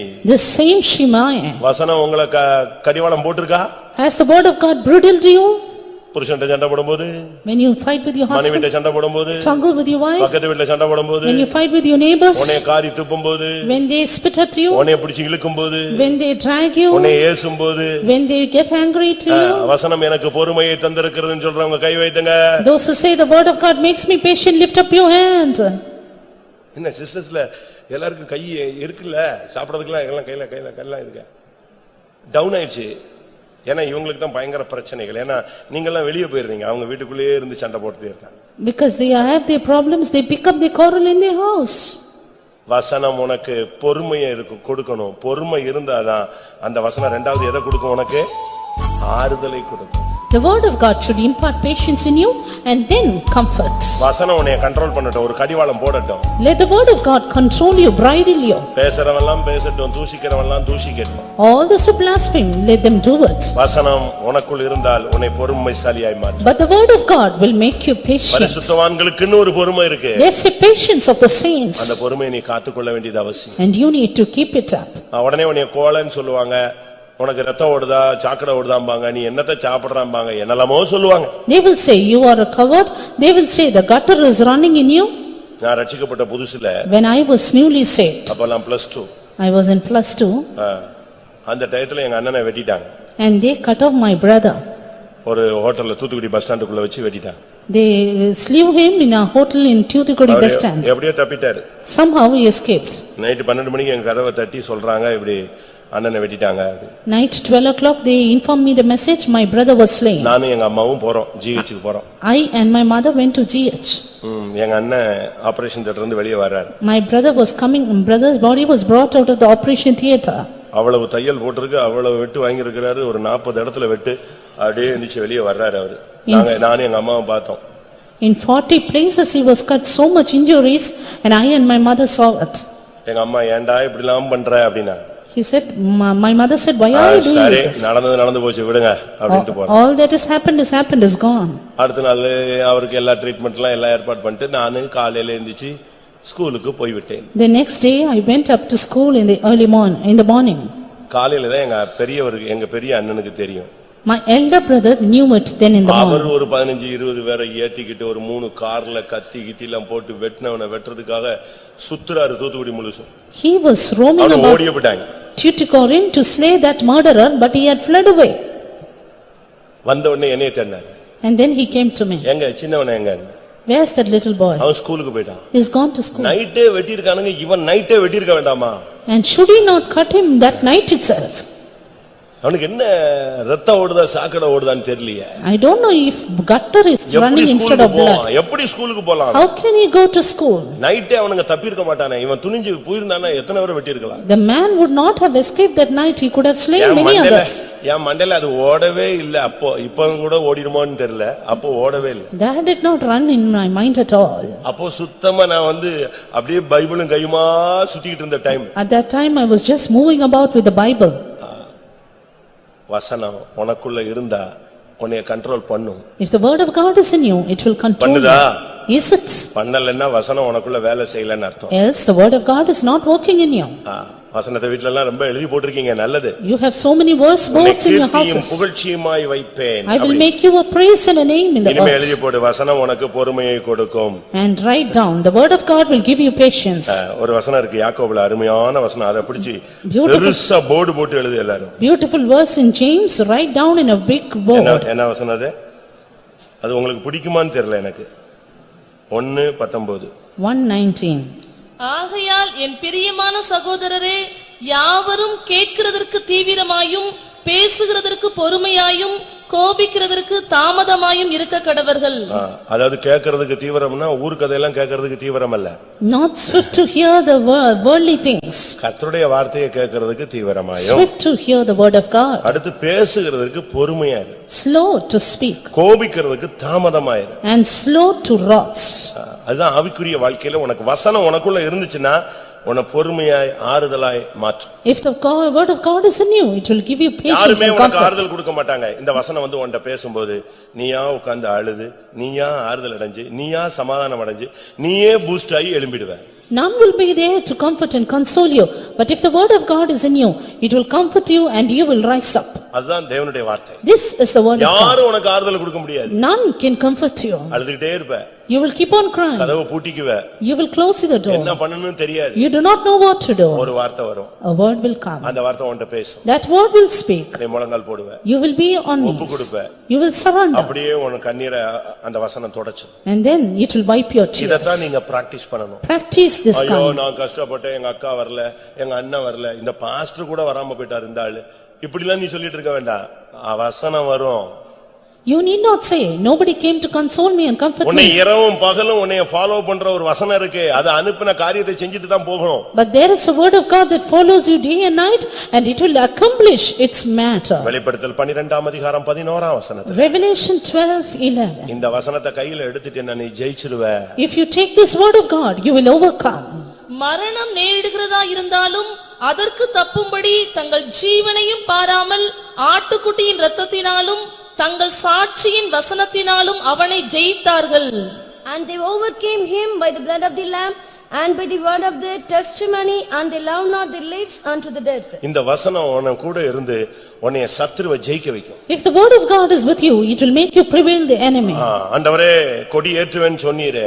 Lord, you said I'll set up the banner. உன் சத்துருக்கு சரிக்கட்டுதலை காண்பாய் என்று சொன்னீரே. You will see me poverting your enemies. நான் உனக்காக யுத்தம் பண்ணுவேன் சொன்னீரே. You said stand still and I will fight for you. சமாதானத்தின் தேவன் சாத்தானை உன் காலின் கீழே நசுக்கி போடுவார் என்று சொன்னீரே. And you said the God of peace shall bruise Satan under your feet. மோசே இப்படியே சொல்லி தான் சொன்னீரேன்னு சொல்லியே ஆண்டவரை இழுத்து கொண்டு வந்து ஜெயிச்சிட்டான். Moses all the time brought down the Lord, saying, "You said like this," and he prevailed. உனக்கு சொன்ன வார்த்தைகள் எல்லாம் வெயிட்டிங்ல இருக்கு. All the words that God said to இந்த you is வசனத்தை waiting. வச்சு நீ ஜெயிக்கலாம். And you can prevail by this பிசாசை word. ஜெயிக்கலாம். You can overcome Satan. செய்வினையை You ஜெயிக்கலாம். can overcome sorcery. பாவத்தை You ஜெயிக்கலாம். can overcome sin. மாம்சத்தை You ஜெயிக்கலாம். can overcome flesh. உலகத்தை You can ஜெயிக்கலாம். overcome the world. உலகத்தில் இருக்கிறவனில் உனக்குள் இருக்கிறவர் பெரியவர். He that is in you is greater than he that is in the இந்த world. வசனத்தை வச்சு வலு சர்ப்பத்தை நீ ஜெயிக்கலாம். You can prevail the dragon by this word. அவருடைய இரத்தத்தினாலும் சாட்சியின் வசனத்தினாலும் வலு சர்ப்பத்தை அவர்கள் ஜெயித்தார்கள். And they overcame the dragon by the blood of the lamb and by the word of their testimony. இயேசுட்ட வந்து பிசாசு வசனம் பேசுறான்.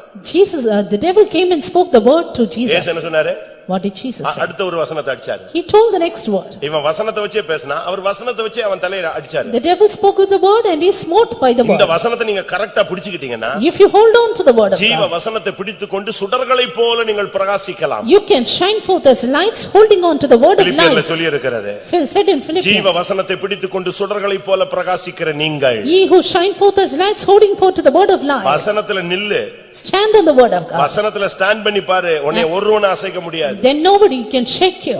வசனத்தை நீ பிடித்தால் நீ ஜெயிப்பாய். If you hold the word, you will prevail. ஏன்னா அது ஒரு பட்டயம். Because that's a sword. வசனம் ஒரு பட்டயம். Word of God is a sword. எபேசியர் 6 அதிகாரம் 17 வசனத்துல வசனமாகிய பட்டத்தை ஆவியின் பட்டயத்தை எடுத்துக்கொள்ளுங்கள். Ephesians 6:17 we see, take on the sword which is the word of God. தேவ வசனமாகிய ஆவியின் பட்டயம். The word of God which is the sword of the spirit. எல்லாவற்றுக்கும் மேலாக Above all, இந்த வசனம் this word உனக்கு உலகத்துல எல்லா பகுதிக்கும் உதவி செய்யும். will help you in all aspects on the earth. சத்துருவை ஜெயிக்க வைக்கும். To overcome the enemy, உன்னை பேதையா இருந்தா உன்னை உணர்வுள்ளவனாய் ஞானியாய் மாற்றும். giveth understanding to the simple, உனக்கு பொறுமை உண்டாக்கும். giveth you patience, ஆறுதல் கொடுக்கும். gives you comfort, உன் பாதைக்கு வெளிச்சம் தரும். gives light to your உன்னை path, குணமாக்கும். heals you, உன்னை அழிவிலிருந்து தப்புவிக்கும். makes you escape உன்னை destruction, புடமிட்டு உருவாக்கும். will try and refine உன்னை you, எந்த சூழ்நிலையும் தாங்கி பிடிக்கும். will may uphold you at உன் all ஆத்துமாவை times, ரட்சிக்கும். will save your உன்னை soul, முதற்பலனாய் மாற்றும். will make you first fruits. எல்லாவற்றுக்கும் மேலாக Above all, யோவான் 17:17 படி John இது 17:17, உன்னை பரிசுத்தமாக்கும். it will sanctify you. உம்முடைய சத்தியத்தினாலே அவர்களை பரிசுத்தமாக்கும் உம்முடைய வசனமே சத்தியம். Sanctify them through thy truth, thy word is truth. அவருடைய வசனம் சத்தியம். His word is truth. இந்த வசனத்தினால் அவர்களை பரிசுத்தமாக்கும். He will sanctify you through this இந்த truth. வசனம் உனக்குள்ள இருந்தா If this word is in you, உன்னை கொஞ்சம் கொஞ்சமா உருவாக்கி ஒரு பரிசுத்தமாய் மாற்றி it will form you little by little and make you holy. எல்லாரும் கண்களை மூடுவோம். Close your eyes. இந்த வசனம் உனக்குள்ள உன்னை பரிசுத்தமாய் மாற்றி இந்த வசனம் உன்னை மறுரூபப்படுத்தும். This word will make you holy and transform ஒரு you. சவுண்ட் கிடைக்கும். A sound you will hear. எக்காலம் துணிக்கும். The trumpet will sound. அந்த சவுண்ட் கேட்ட உடனே Then அப்படியே நீ மறுரூபமாயிடும். Then you will be transformed. அப்படி விசுவாசிக்கிற எல்லாரும் கண்களை மூடி முழங்கால் படி. All those who believe, close your eyes, be on இந்த your knees. வசனத்துக்கு என்னை தலையை வணங்குகிறேன். Lord, I bow down before this verse. இந்த வசனத்துக்கு என்னை ஒப்பு கொடுக்கிறேன். Lord, I surrender. என்னுடைய வெளிச்சத்தை என்னுடைய பாதையில வெளிச்சத்தை உண்டாக்குகிற வசனத்திலே நான் ஓட விரும்புகிறேன். I want to run through thy word which is a light to my path. எத்தனை பேருக்கு இந்த வசனம் தேவை? How many desire this word? அது அனுப்பின காரியம் வாய்க்கும்படியாகும். This word that it may prosper the thing for which is sent.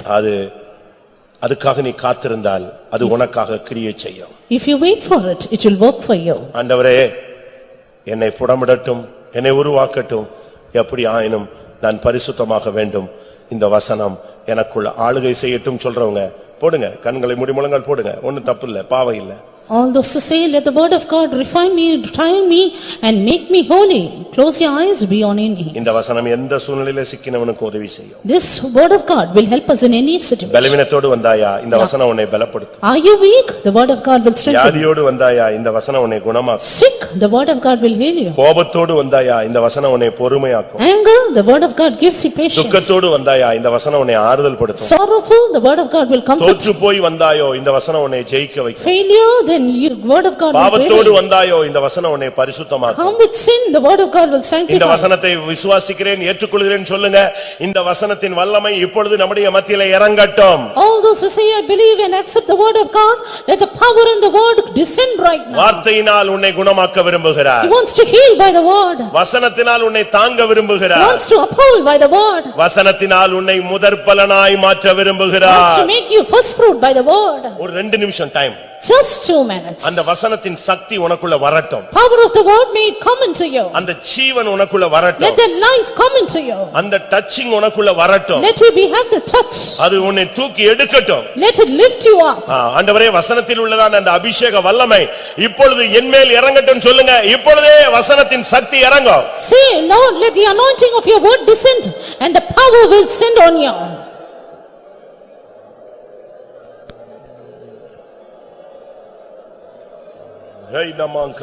கலவரத்துல வந்திருந்தாலும் பிரியமானவர்களே, அதுக்கு டைரக்டா வசனம் வரும். நீ வியாதியில வந்தேன்னா இப்ப குணமாக்குற வல்ல வசனம் வரும். நீ தடுமாறினால் உன்னை நிறுத்தும் வசனம் வரும். நீ விழப்போனால் உன்னை தாங்கும் வசனம் வரும். உன்னை முதற்பலனாய் மாற்றும் வசனம் வரும். ஹல்லேலூயா, ஹல்லேலூயா, ஹல்லேலூயா, ஹல்லேலூயா, ஹல்லேலூயா, ஹல்லேலூயா. ஆமென், ஆமென், ஆமென், ஆமென். வசனம் இப்ப என்ன செய்யணும் நீங்க ஆசைப்படுறீங்க?